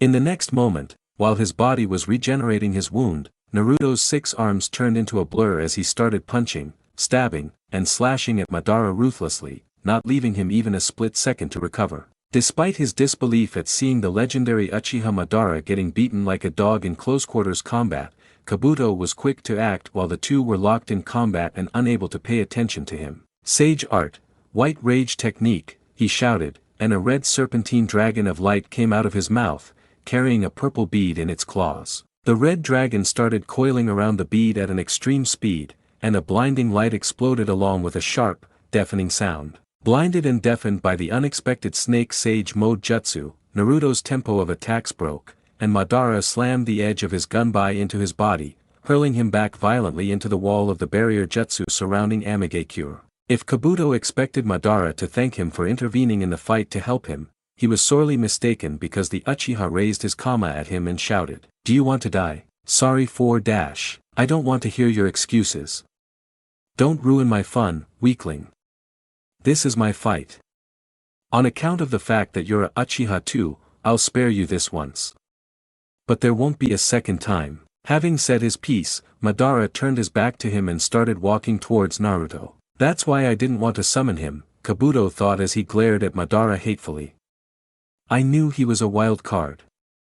I knew that he can't be controlled." He almost lost control with a lesser version of Edo Tensei Madara when the Uchiha didn't even have his sense of reason back. He had known the risks of summoning someone like him, but Uzumaki Naruto had given him no choice. Let him be arrogant all he wants. Once he is done killing Uzumaki Naruto for me, I'll just cancel the technique. Ultimately, I am his summoner. His fate is in my hands. You still good to go?" Madara said, smirking at Naruto, who was breathing heavily as he picked himself up from the ground. Unlike the reanimated Uchiha, he did not have the benefit of an immortal body. "Don't worry about that guy. He won't intervene anymore. So come. Let's fight to our heart's content." Chapter 30, Overwhelming, 2. It looks like that snake has no control over you. Why are you still fighting for him? Naruto asked as Madara walked slowly towards him. Fighting for him? The Uchiha burst into laughter. Whatever his goal is, I don't care. But you have something that belongs to me. The Rinnegan. They are my eyes. I'm simply going to take back what is mine. Seeing the large amounts of Senjutsu chakra that started gathering around Naruto's fists, Madara smirked. I take it that you don't want to comply. Fine by me. With a kama in his left hand and his trusty gunbai in his right, he threw himself at Naruto, all the while laughing in glee. Die, the Uchiha shouted, slashing vertically with his kama at him. Naruto met his attack calmly and threw a palm strike at the incoming sickle.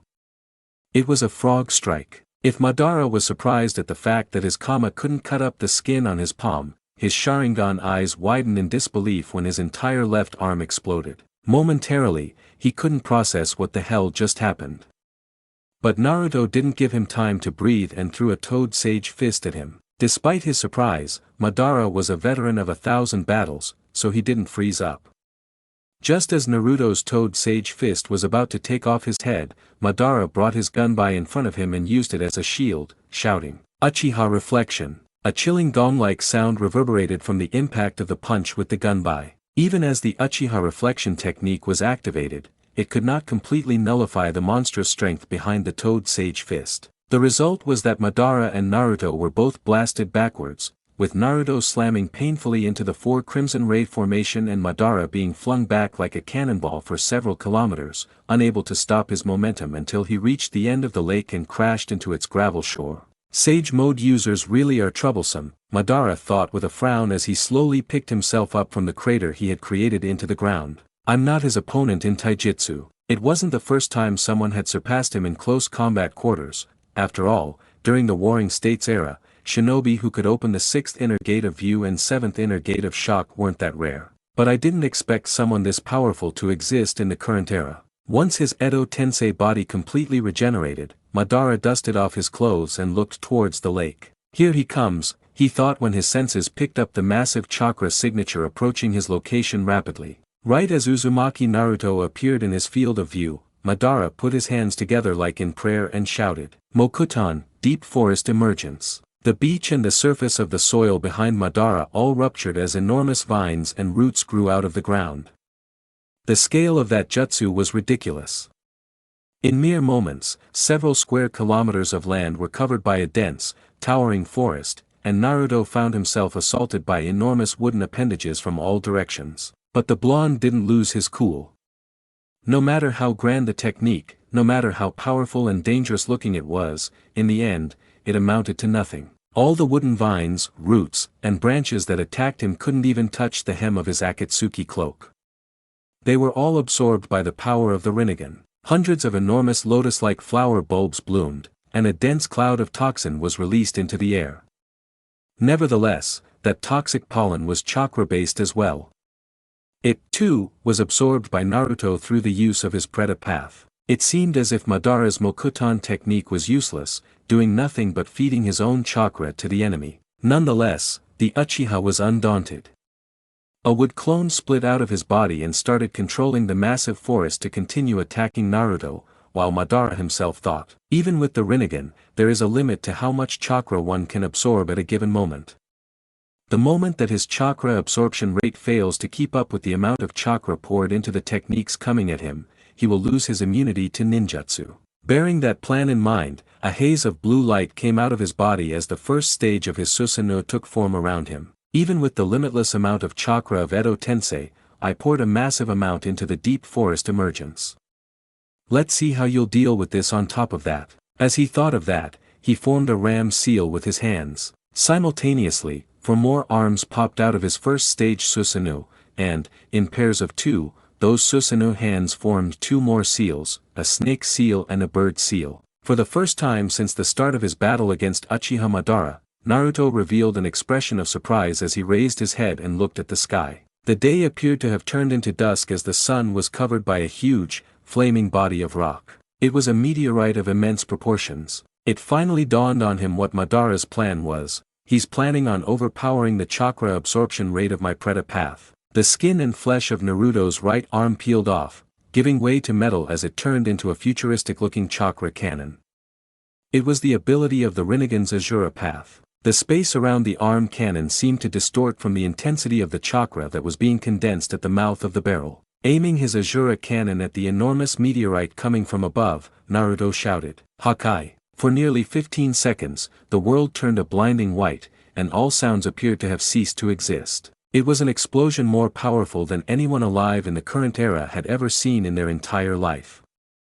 An immense fireball lit up the sky like a second sun as the enormous meteorite was vaporized. It was erased from existence. The mushroom cloud resulting from the explosion punctured the thermosphere, and the shockwave that burst forth from it was felt over dozens of kilometers, mowing down any trees in its path. If Amigakure had not been protected by the 4 Crimson Ray formation, it would have been raised off the surface of the earth. When the massive explosion finally died down, Naruto turned his attention back to Madara. Was that the best you had? The Uchiha glared at him. It looks like it's time for me to get serious. More blue light came out of his body, and, in less than a second, a humongous avatar in the shape of an armored samurai came into existence. Nobody other than Hashirama had ever seen my perfect Susanoo and lived to tell the tale. Other than Hashirama, no one else had ever forced me to go all out. I will commend you for that. Stand proud.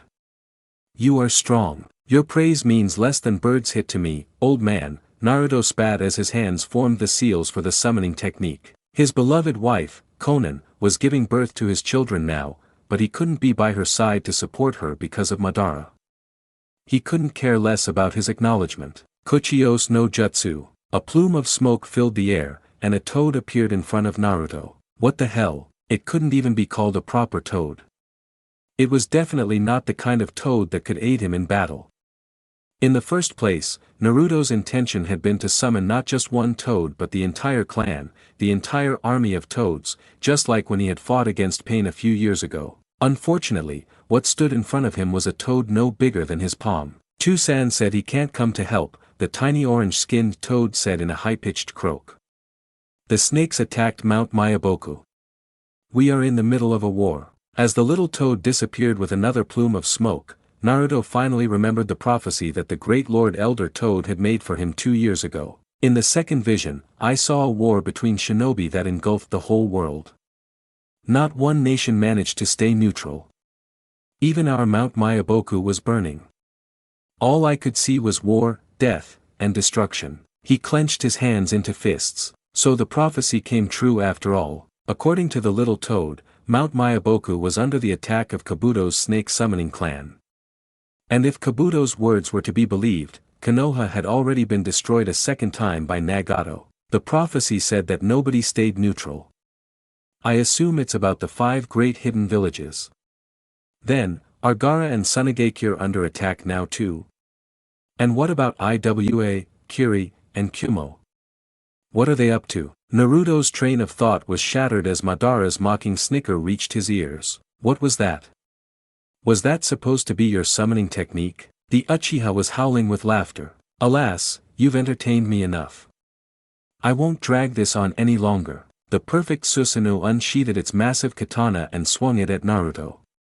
But, just like before, since it was a being of chakra, the Susanoo's blade melted like a liquid at contact with Naruto's palm, getting absorbed by the Preta path. The ground under Naruto's feet cracked as he jumped with his entire strength, launching himself straight towards Susanoo's head, where Uchiha Madara was located. However, 2 more gigantic swords slashed at him. Gakido. His Preta path absorbed the chakra of the incoming swords too, but the momentum of those attacks didn't disappear, and Naruto's jump was blocked, making him unable to reach all the way up to Madara's head. This is useless. Your Susanoo, as big and destructive as it may be, still can't hurt me. Ninjutsu is useless against the Rinnegan.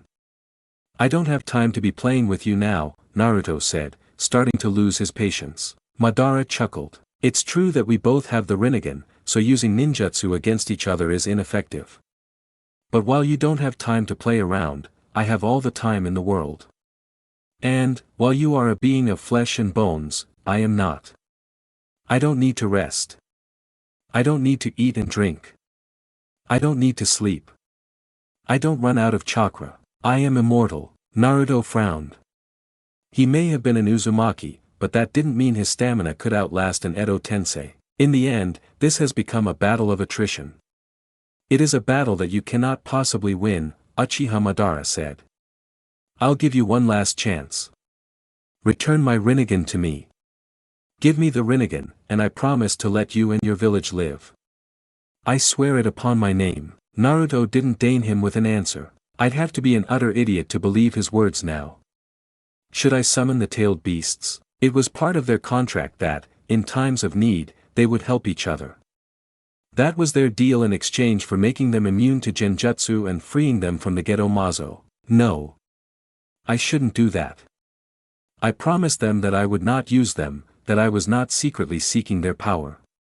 Maybe it would be okay to summon Kurama again, but I shouldn't trouble the rest. Forming the seals for the summoning technique again, he placed his right hand on the ground and said in a deep voice, Kuchiyos no Jutsu, Geto Mazo. White smoke blanketed the entire area. A second later, Madara's eyes widened in disbelief as 8 massive crimson-red tails slammed into his Susanoo, sending his enormous avatar skidding backwards for hundreds of meters. Long time no see, Madara. A deep growl came from within the white cloud of smoke. Naruto was no less surprised than the Uchiha either. You guys, what are you doing here? He had summoned the demonic statue of the outer path, yet now, other than said statue, 7 bijou appeared alongside it. Except for the 8-tailed demon ox and the 1-tailed sand raccoon, the other 7 bijou were now standing in front of him. What sort of question is that?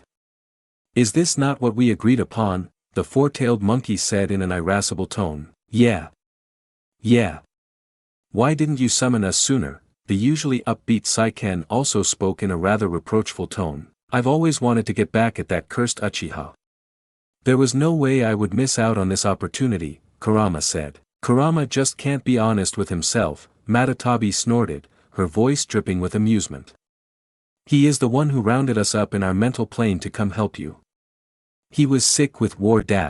You shut your gossiping mouth, cat. Kurama barked at her. While most of the tailed beasts began bickering amongst each other, a large sphere of purple chakra started gathering at the mouth of the 7-tailed beetle. I won't let you. Madara shouted as he drew out 2 of his perfect Susanu's swords and slashed with both of them, launching a cross-shaped blade of light at the beetle. At the very last moment, the 3-tailed turtle jumped in front of Chomei to protect him, and the Susanu's sword slashes that were capable of slicing through even mountains shattered into a shower of lights when they clashed against the giant turtle's thick shell. Seeing that his ranged attack was blocked like that, Madara willed his perfect Susanu to attack directly, in close quarters. However, the demonic statue of the outer path let out a roar and charged at the Susanoo, tackling it. Enough playing around, Kurama ordered his siblings. Everyone, follow Komiai's example. Naruto's first intention had been to tell the bijou that ninjutsu was useless against a Rinnegan user, but then he recalled how Madara tried to overpower the chakra absorption rate of his Rinnegan by attacking him with Shodame's Mokuton and with the massive meteorite. Wait. Maybe they're onto something, he thought. Therefore, he decided to keep his mouth shut and let the bijou do what they wanted. No, he didn't just watch, for extra arms grew from his torso, for a total of 6. Then, 6 Raisin Shurikens took form in his hands, all of them with a different nature transformation: wind, fire, lightning, lava, boil, and magnetic. 7-tailed beasts with 7 enormous Bijudama and Naruto with 6 Raisin Shurikens that were just as strong. An explosion even more powerful than the one that had vaporized the meteorite before boomed. Prior to the tailed beast's arrival, Naruto's and Madara's battle had reached a stalemate where neither could easily kill the other. The two were equally matched, with Naruto holding a small upper hand in their previous clashes. However, once the 7 bijou and the demonic statue of the outer path joined the fray, the result of the battle was set in stone. Even despite the fact that he was an Edo Tensei with limitless stamina, self-regeneration, and infinite chakra, and even after using Izanagi 2 times, Madara had been unable to turn the tides of the battle. To think you'd use my own tactics against me to win, Madara said with difficulty. With the bijou and Naruto joining hands to fire Bijudama and Raisin Shurikens at him, even the defense of his perfect Susanoo had been unable to hold on for long, and the chakra absorption rate of his Preta path had been overwhelmed too. Currently, blind in both eyes, Madara was desperately struggling to hold on to his soul with both hands as he was stuck in a tug-of-war with Naruto, who was using the human path of his Rinnegan on him. Unlike the previous Edo Tensei corpses, whose souls Naruto had effortlessly ripped out after destroying their bodies, Madara wasn't easily giving up on his life, even after half of his body had been obliterated. You fought a good fight. Just go to sleep, old man, Naruto said calmly, his visage greatly contrasting with Madara's agonizing facial expression. You don't understand what you're doing, the Uchiha shouted through gnashed teeth. I know exactly what I'm doing. I'm protecting the people I love, my family. I'm fighting to protect my people and my land. It's all meaningless. Madara screamed, but then he let out a groan as yet another portion of his soul got pulled out of the confines of his body. You're going to destroy everything I worked for my entire life. You're kicking away the only chance at peace this accursed world ever had. But the blonde was unmoved. Your time has passed, Madara. You are a ghost of the past, and you should stay there. The present and the future are for the living to decide. As he said those words, he forcefully yanked out the last segment of the soul that Madara had been clinging to. The remains of Uchiha Madara's Edo Tensei body grayed out and cracked completely before scattering in the wind. Uchiha Madara was dead. Kami-sama. A chorus of gasps came from a large number of shinobi and kunoichi when they saw an immense meteorite catching fire from the friction with the atmosphere as it fell towards Amigakure. Their cries only increased in volume when that meteorite was vaporized and a massive explosion blinded them all. Despite how far away they were from the scene, they were gathered at the border between the land of rain and the land of fire. Going by their dark clothing, gray flak vests, and the symbols on their headbands, they were ninjas of Kirigakure. With Konoha destroyed, the Kiri army cut straight through the land of fire on their way to rain, not fearing any retaliation. The spectacle of lights and the sounds of massive explosions continued for a while, dousing the ninjas' courage and making them go weak in the knees. "Do not falter," the eye-patch-wearing man who stood at Mizuki's side shouted when he realized from everyone's facial expression what they must be feeling. "I can see it with my Byakugan. Uzumaki Naruto may have won his battle against Kabuto and his Edo Tensei, but he was not left unscathed." "Ao is right," the Mizuki also said.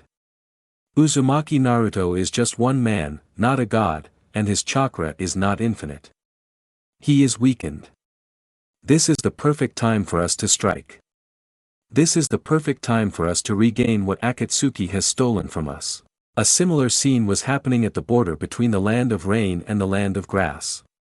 The Kumo Nins were watching with bated breath the clash of titans happening in the distance. Unbeknownst to Naruto, Kabuto's scheme had run much deeper than he thought.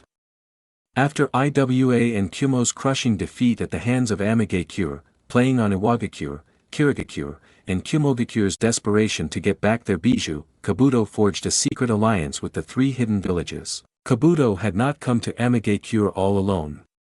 He had not been the only one to aim for the moment when Konan went into labor in order to launch an attack on the land of rain. Kirigakure and Kumogakure had stationed their armies at the border of the land of rain too. It was their full power this time around. As for Iwagakure, they attacked Tsunade so that Rain would be unable to ask for reinforcements. With Konoha already destroyed and Suna under assault, the land of Rain was left with no allies and nobody else's support.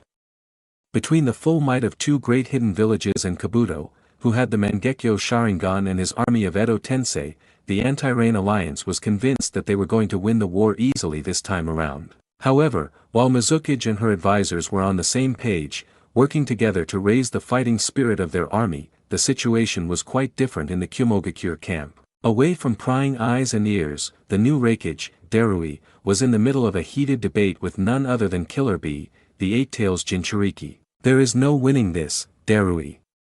You're going to doom everyone," Killer Bee shouted. The once jovial man looked like a shell of his former self.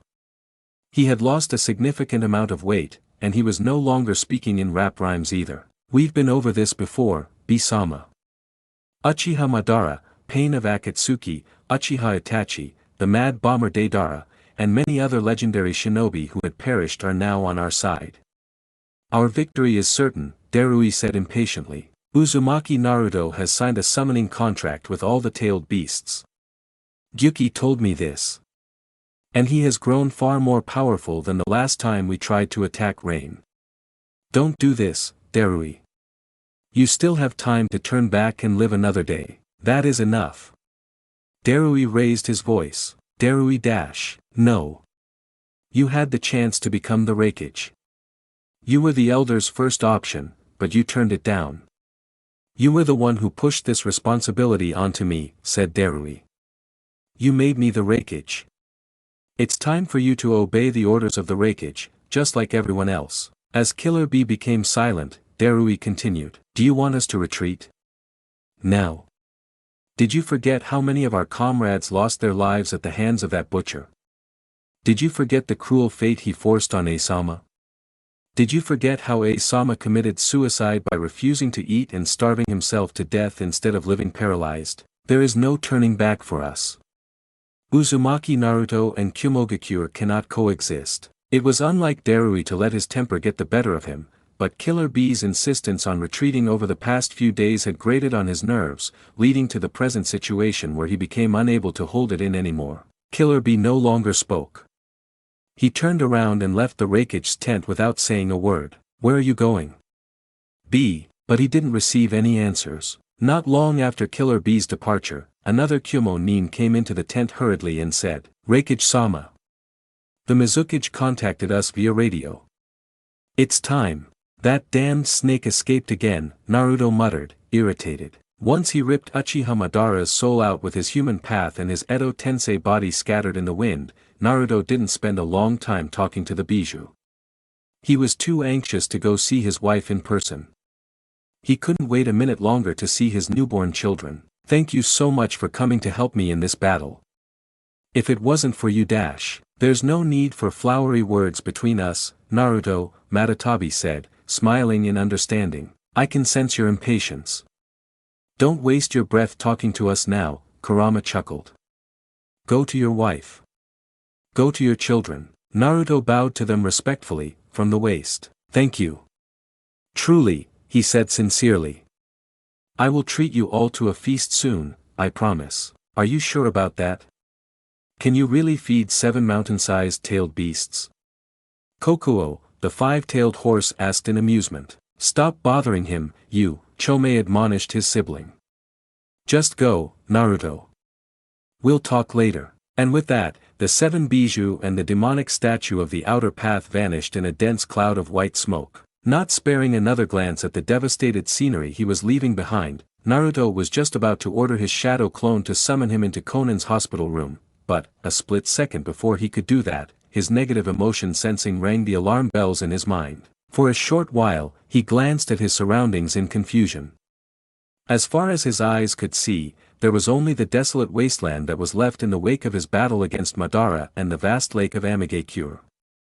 There was not a living soul around. Making use of the Deva path, Naruto flew up to get a bird's-eye view of the surroundings.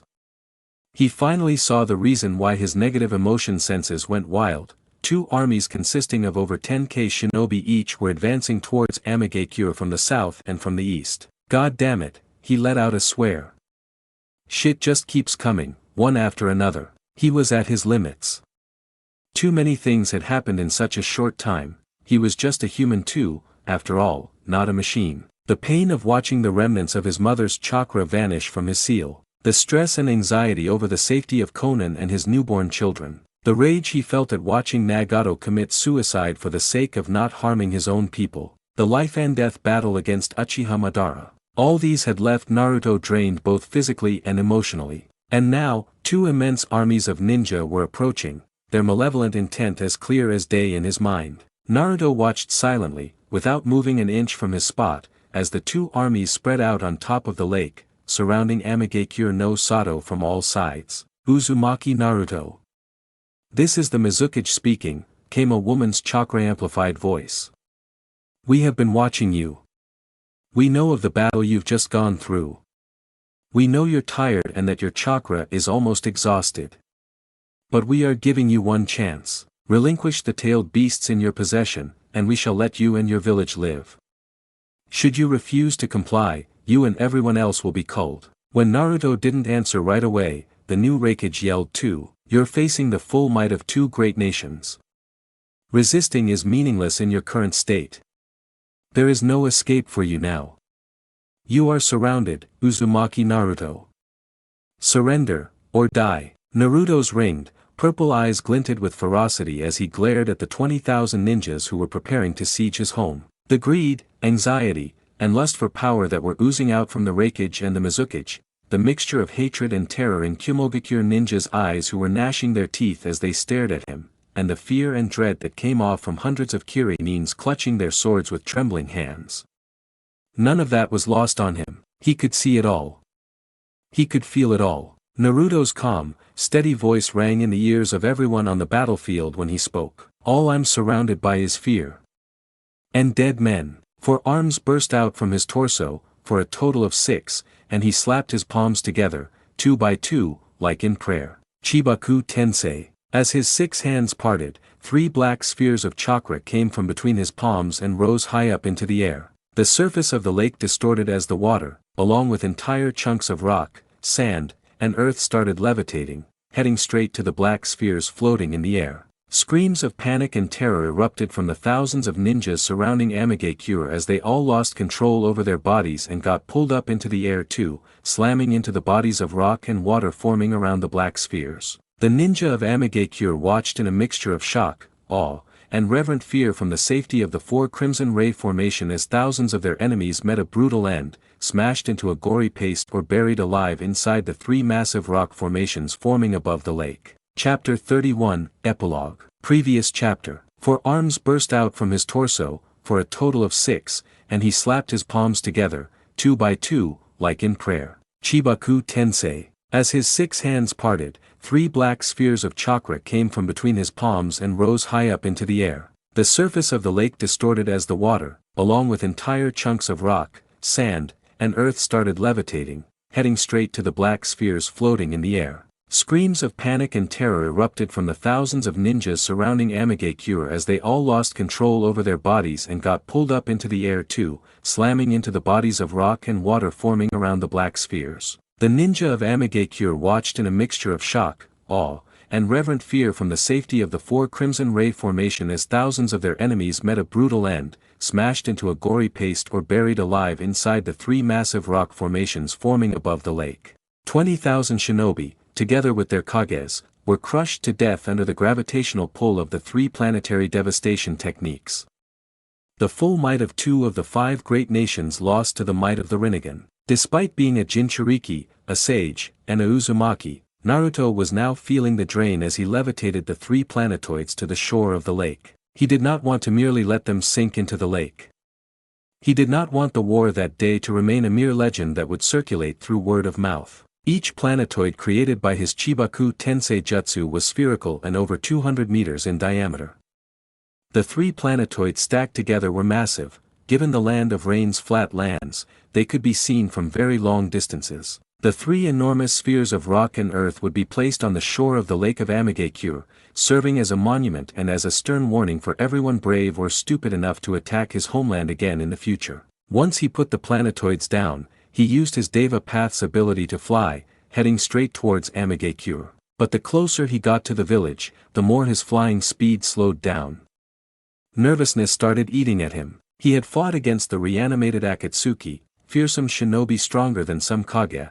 He had battled against the legendary Uchiha Madara, and he even took on 2 great nations' armies, all alone. However, he had never been nervous, not even for a second. However, upon arriving in front of the door leading to Konan's hospital room, his heart was beating as if to jump out of his chest. Finally, he pushed open the door. He wasn't aware of how dry his throat was until he called out Konan's name and heard how raspy his voice sounded. Konan. She raised her eyes from the 2 babies in her arms to gaze at Naruto. He looked like a mess.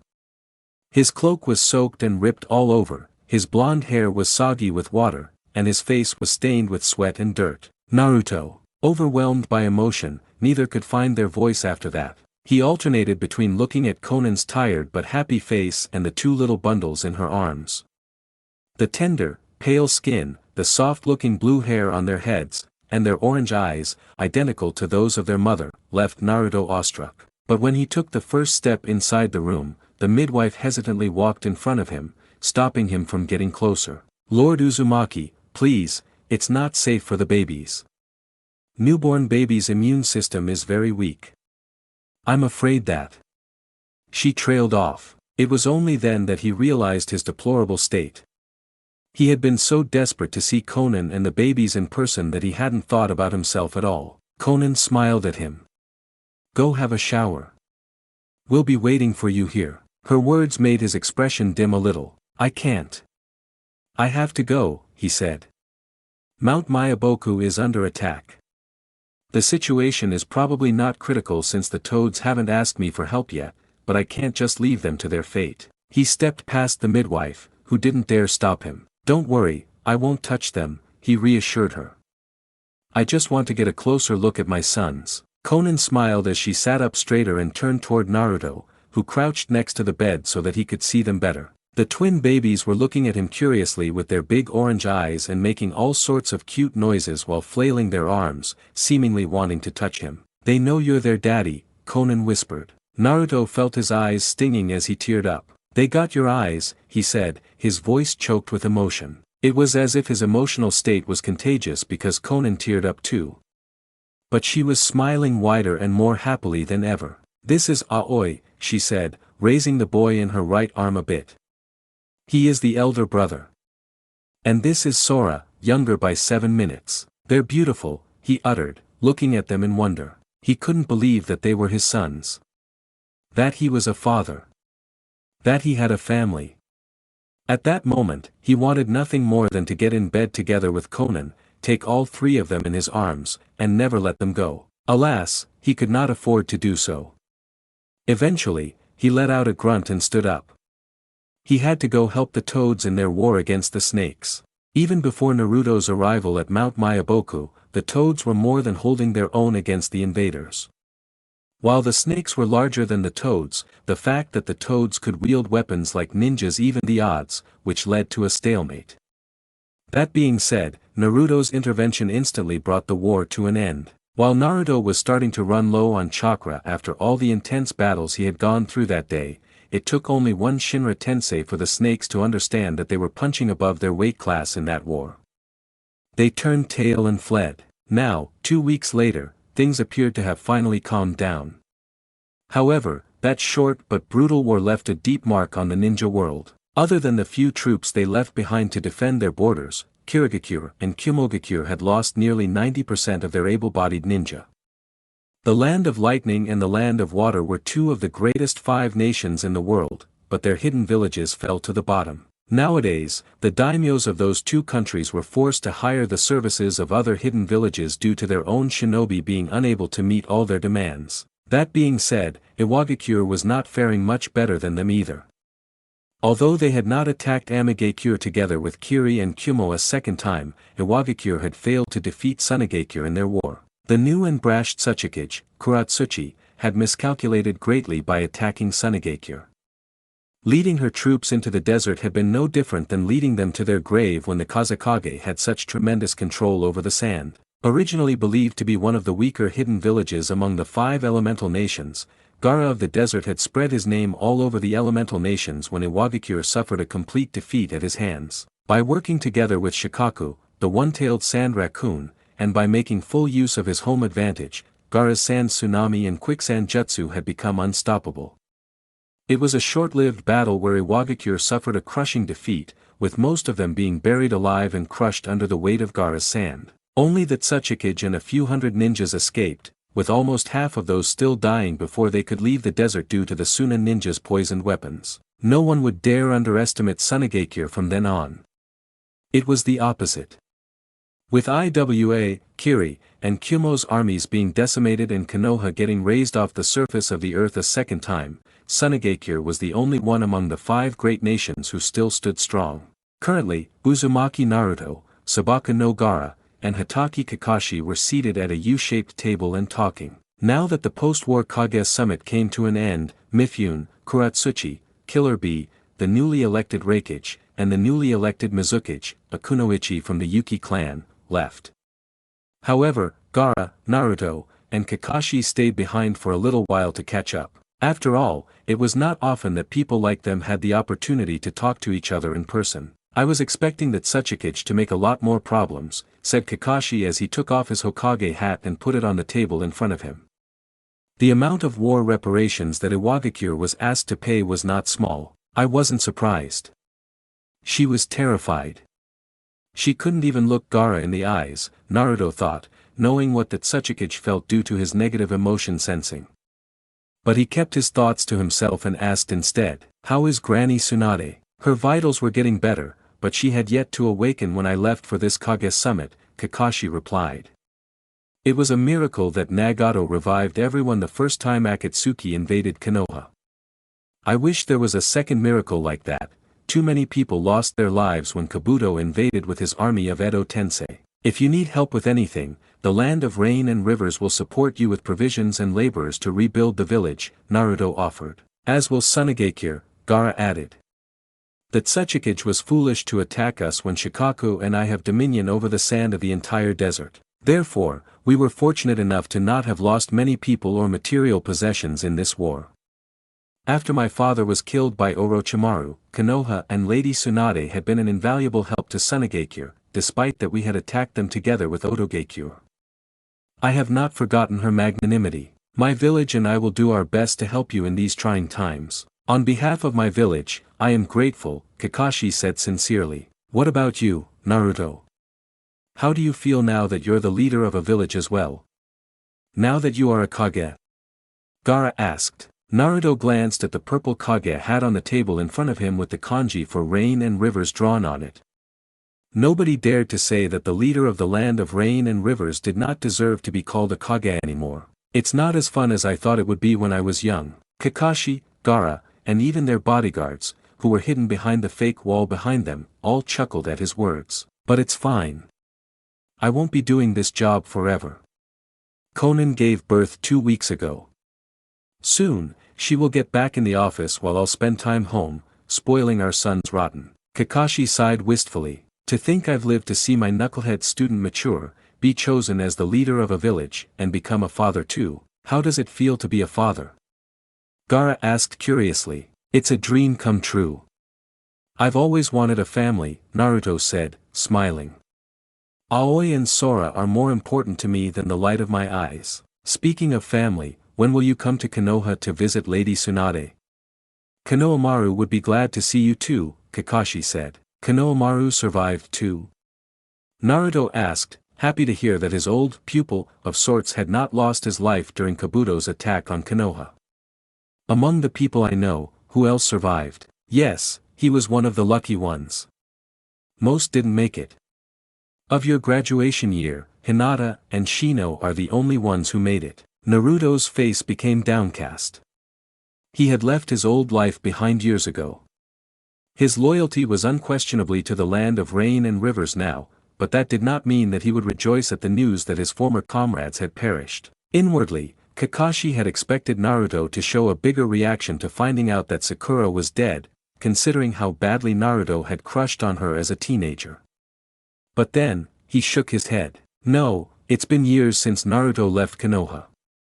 He's a grown-up man now. He is married, and he just got 2 sons too. It made him all the more aware of how much time had passed and how different the man sitting next to him was now compared to how he had been as a kid. Kakashi, Gaara, and the bodyguards hidden behind the fake wall in the room all flinched when Naruto suddenly jumped up from his seat and shouted, Konan! Before any of them could ask what happened, he smashed his way through the wall of the room and left a deafening shockwave behind him as he launched himself into the air, flying many times faster than the speed of sound. Back in Amigakure, while Naruto and the leaders of the elemental nations were in the middle of the Kage summit in the land of iron, Konan was sitting on the sofa in the living room, making faces and playing with Aoi in her arms. Next to her, a shadow clone of Naruto was holding Sora in his arms and swaying gently with him.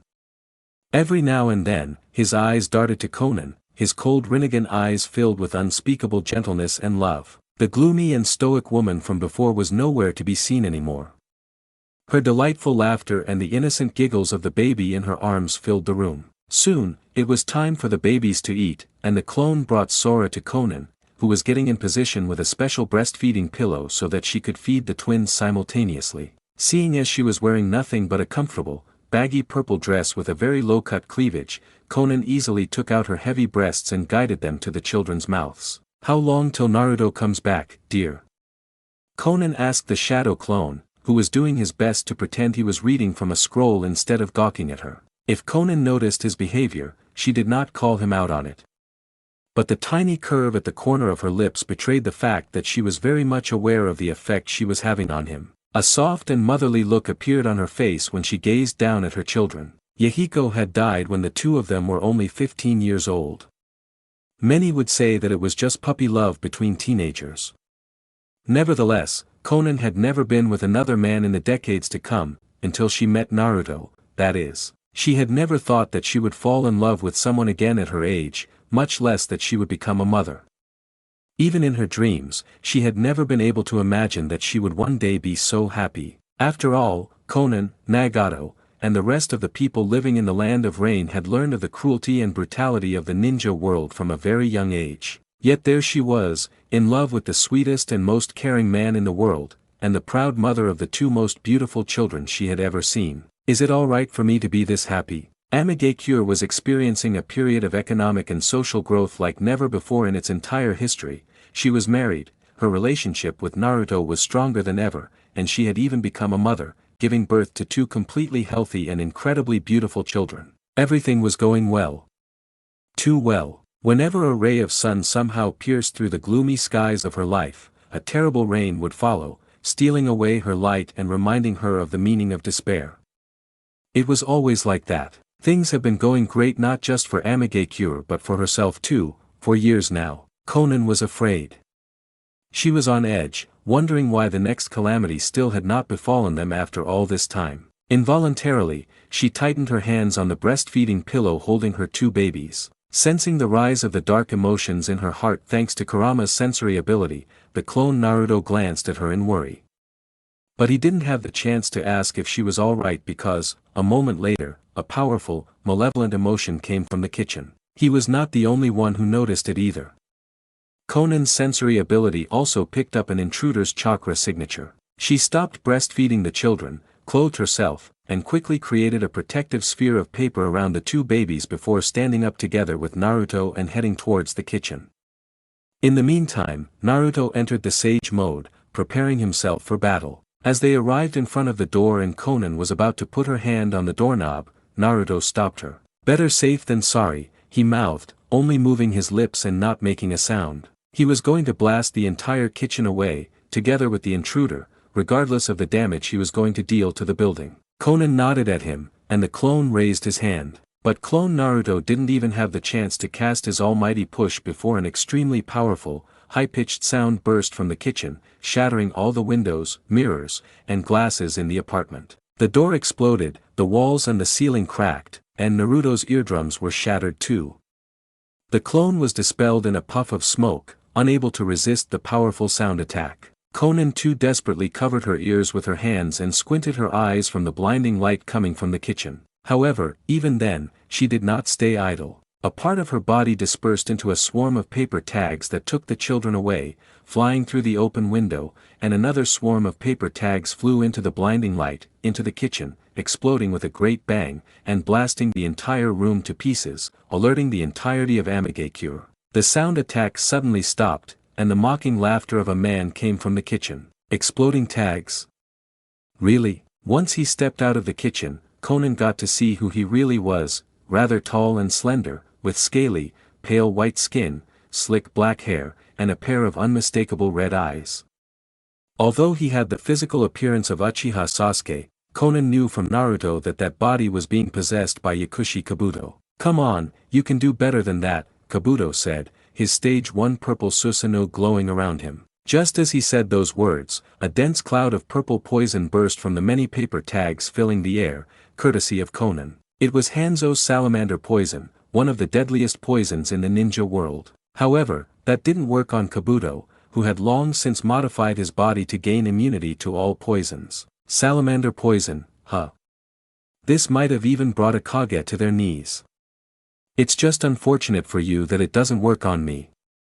I'm the worst opponent you could have possibly encountered," Kabuto gloated, and the Susanoo around him grew a skeletal arm before throwing a massive punch at Konan. Before the skeletal punch could touch her, her body dispersed into a swarm of countless paper butterflies and flew out through the open window. "Yes, run. Make it entertaining for me." Kabuto laughed. At that moment, 6 ANBU Shinobi and Kunoichi appeared with a body flicker movement and surrounded Uchiha Sasuke, Kabuto, from all sides. Konan blowing up the entire kitchen may not have harmed Kabuto due to his Susanoo, but it certainly served as a signal to the ANBU that she was under attack. Kabuto wasn't in the mood to play around with them. Forming a ram seal with his hands, over 10 enormous snakes with bodies thicker than a grown man's waist suddenly burst from his torso and ripped the unfortunate range shinobi to pieces. He had slaughtered those 6 jonins in the blink of an eye. Not wasting a second, he formed a bird and snake seal with his hand before saying, "Sage transformation, winged dragon." 2 draconic wings ripped the back of his dark red cloak open and crushed what remained of the still standing walls of the apartment, making the ceiling of the building collapse. Then, he launched himself upwards, his wings beating the air powerfully as he chased after Konan's form. But Konan had far more experience than Kabuto when it came to flying. Even with his sage transformation, he couldn't close the distance and catch up from behind. Left with no other choice, he willed his eyes to turn into the eternal Mangekyo Sharingan and a tear of blood fell down his cheek as he said, "Amaterasu." Black flames suddenly engulfed Konan's body in the distance, and she screamed in agony, her wings beating the air helplessly as she crashed down from the sky like a wounded bird, making a dent into the rooftop of a tall tower. Nonetheless, despite the agonizing pain, Konan had the presence of mind to remove the outer layer of her paper body, shedding away the paper skin that was burning, and ridding herself of the inextinguishable flames. Alas, it took a few seconds for her to do that, and Kabuto finally managed to catch up from behind. Just as several snakes came out of his body to capture her, Konan dispersed into a swarm of paper butterflies again. But Kabuto was prepared for her special paper kawarimi this time, and a white mucus came out of his mouth and covered the sky like a web. It was an ability from one of Orochimaru's Sound 4 shinobi, Kadamu. Kabuto had implanted his DNA into himself. The large spiderweb cut off Konan's way of retreat and he was forced to rematerialize her body again, lest all her paper got caught in the spiderweb. 2 chakrams of paper formed above her hands, and Kabuto was surprised to see his spider-web unrolling jutsu get cut to pieces by the 2 chakrams before homing in on him as if they were remote-controlled. Nonetheless, his Susanoo appeared around his body once again, with the paper chakrams clashing helplessly against the chakra avatar. Simultaneously, Kabuto placed his hands down on the rooftop and said, "Sage Art, Inorganic Transformation." Konan didn't have time to react before the building's rooftop seemed to turn into mud and quickly rose to engulf her entire body, up until her neck. Not wanting to make the mistake of underestimating her again and giving her another opportunity to escape, Kabuto rushed at her and grabbed her face with both hands, forcing her to look into his eternal Mangekyo Sharingan eyes. Konan's body appeared to slump over as Kabuto cast his most powerful Sharingan Genjutsu on her. It was only then that he finally allowed himself to relax. His Susanoo disappeared, and he also cancelled his Senjutsu technique. The rooftop of the building returned to normal, and Konan fell down on her knees, unresponsive, like a puppet whose strings had been cut. "What a troublesome woman. You almost got away," Kabuto said as he crouched to be on the same level as the kneeling Konan. He smirked as he grabbed her by the chin, making her look at him. "But I got you now. I wonder, what is Naruto-kun's face going to look like when he finally gets here and sees his wife on her knees in front of another man?" He let out an evil cackle. "But I have to say, I'm almost envious of him." "You are a very beautiful woman, Konan," he said, his eyes drawn to the voluptuous mounds barely hidden by the deep cleavage of her dress. "Once I take out his Rinnegan, maybe I'll keep you around." He let out another cackle and a deranged look appeared on his face as his long snake tongue dropped out of his mouth. But when his tongue was about to touch her cheek, a wet, squelching, sickening sound was heard and Konan shouted, "Don't you dare touch me, you disgusting bastard." Kabuto looked down, his eyes wide with shock when he realized where the squelching sound had come from. Konan's arm was now buried elbow-deep into his chest. His Susanoo instantly burst out of his body, and Konan was smacked away violently, smashing her into a neighboring building, making a human imprint on its wall. "How?" he asked, choking with a mouthful of blood that came up his throat. He had cast the strongest genjutsu he was capable of with his eternal Mangekyo Sharingan. There was not a single person in the ninja world who could resist its effects after looking into his eyes unless they were Jinchuriki. Even a tailed beast would become no different from an obedient puppy after one look into a Uchiha's Mangekyo Sharingan. What Kabuto didn't know, however, was that the piecing in Konan's lower lip was, in fact, a tiny outer path black rod. Just like the rest of the tailed beasts, whose chakra was always connected to Naruto through the outer path black rods on their bodies, it was the same for Konan too. Neither the Bijou nor Konan could be put under genjutsu anymore. After Kabuto cast his EMS genjutsu on her, Konan played possum, pretending to be under his total control.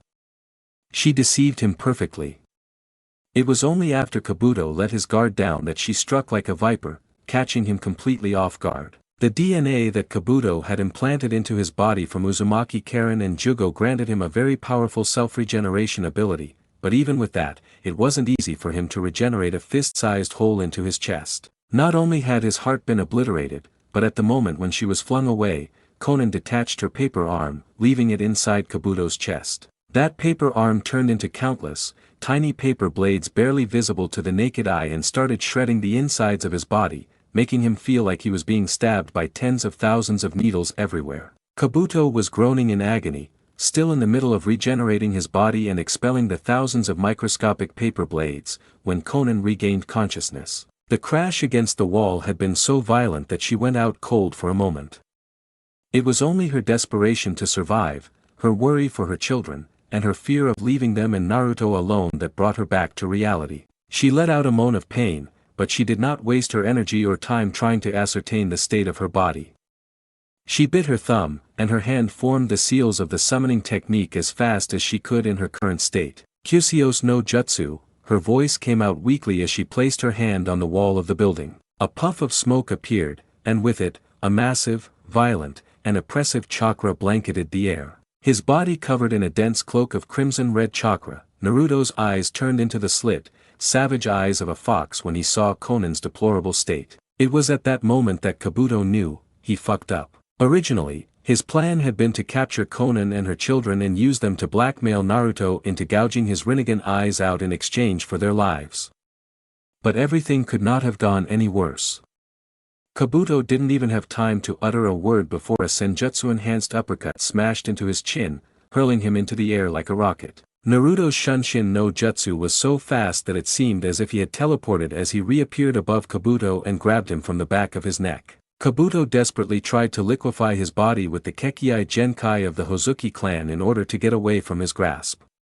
However, he realized, to his horror, that more than half of his chakra reserves were drained out in less than a second by Naruto through his Preta path. 2 extra arms grew out of Naruto's torso thanks to his Azura path, and they formed the hand seals for the shadow clone technique, making 3 clones appear next to him, floating in the air just like him. Kabuto's face took on an expression of terror as Naruto and his 3 shadow clones placed their hands on his back and chest and suddenly pulled back at the same time. No!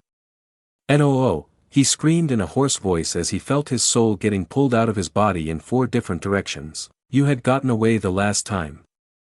You could have laid low and lived a quiet life, away from my eyes, in safety. But you chose to attack me again, going after my family. I told you that you would die. I told you that I would rip your soul to shreds, Naruto said darkly. If his old mentor, Jiraiya, or the old Sandaime had been there to see Naruto at that moment, they would have paled in disbelief at what he was about to do. He wasn't going to just kill Kabuto. He would not even be able to enter the cycle of reincarnation, for there would be nothing left of him. He was going to extinguish his soul, ending his existence. An inhuman scream came from Kabuto, as the pain of having his soul ripped surpassed anything he might have experienced in his life until then. As the 4 Narutos continued pulling their hands away from Kabuto's body, his soul finally could not take it anymore and broke into 4 pieces before getting absorbed into the Rinnegan's King of Hell. In his rage, he was tempted to throw his corpse into the air and hurl his most devastating attack at his remains, turning it all into ash. However, he reigned in his anger and didn't mutilate his body for no reason. After all, studying the many bloodlines in that corpse would be of great service to Amagakyure's medical needs. Leaving Kabuto's lifeless corpse in the hands of his clones, Naruto flew to the broken wall where Konan lay and gently took her into his arms. He had not witnessed it, but he could tell from the destruction in his surroundings that Konan had put up a hell of a fight in his absence. The fact that Kabuto had been groaning in pain and unable to move when he arrived was certainly because of Konan too. The children are safe, Konan said, smiling weakly. I sent them with my paper to Hay-8. Hay-8 was one of the members of the Uzumaki clan, also known as the new wielder of Samehada and the strongest jonin of Amagakyure. But more importantly, he was someone that Naruto and Konan trusted. Thank God, he said in relief. What about you? Are you injured badly? I don't know. I think I have a concussion. But I'll live. Let's get our sons first. Are you sure? You don't look well. The look in her amber eyes swiftly prompted him to shut up. He could tell that her worry for their children greatly outweighed her worry for her own well-being. He smiled and pecked her on the forehead before flying towards Hay-8 Uzumaki's home. Inwardly, however, he resolved himself to increase the security of his home and family 7-fold from that moment on. Shadow clones may not be enough. Kabuto's sound attack had proved that fact to him today. His clone had not even seen it coming before it was dispelled, but that was a matter for another day. For now, he wanted nothing more than to spend the rest of the day together with his family. As long as he was with them, nobody would be able to hurt them. And he was not going to let them out of his sight anytime soon. The end.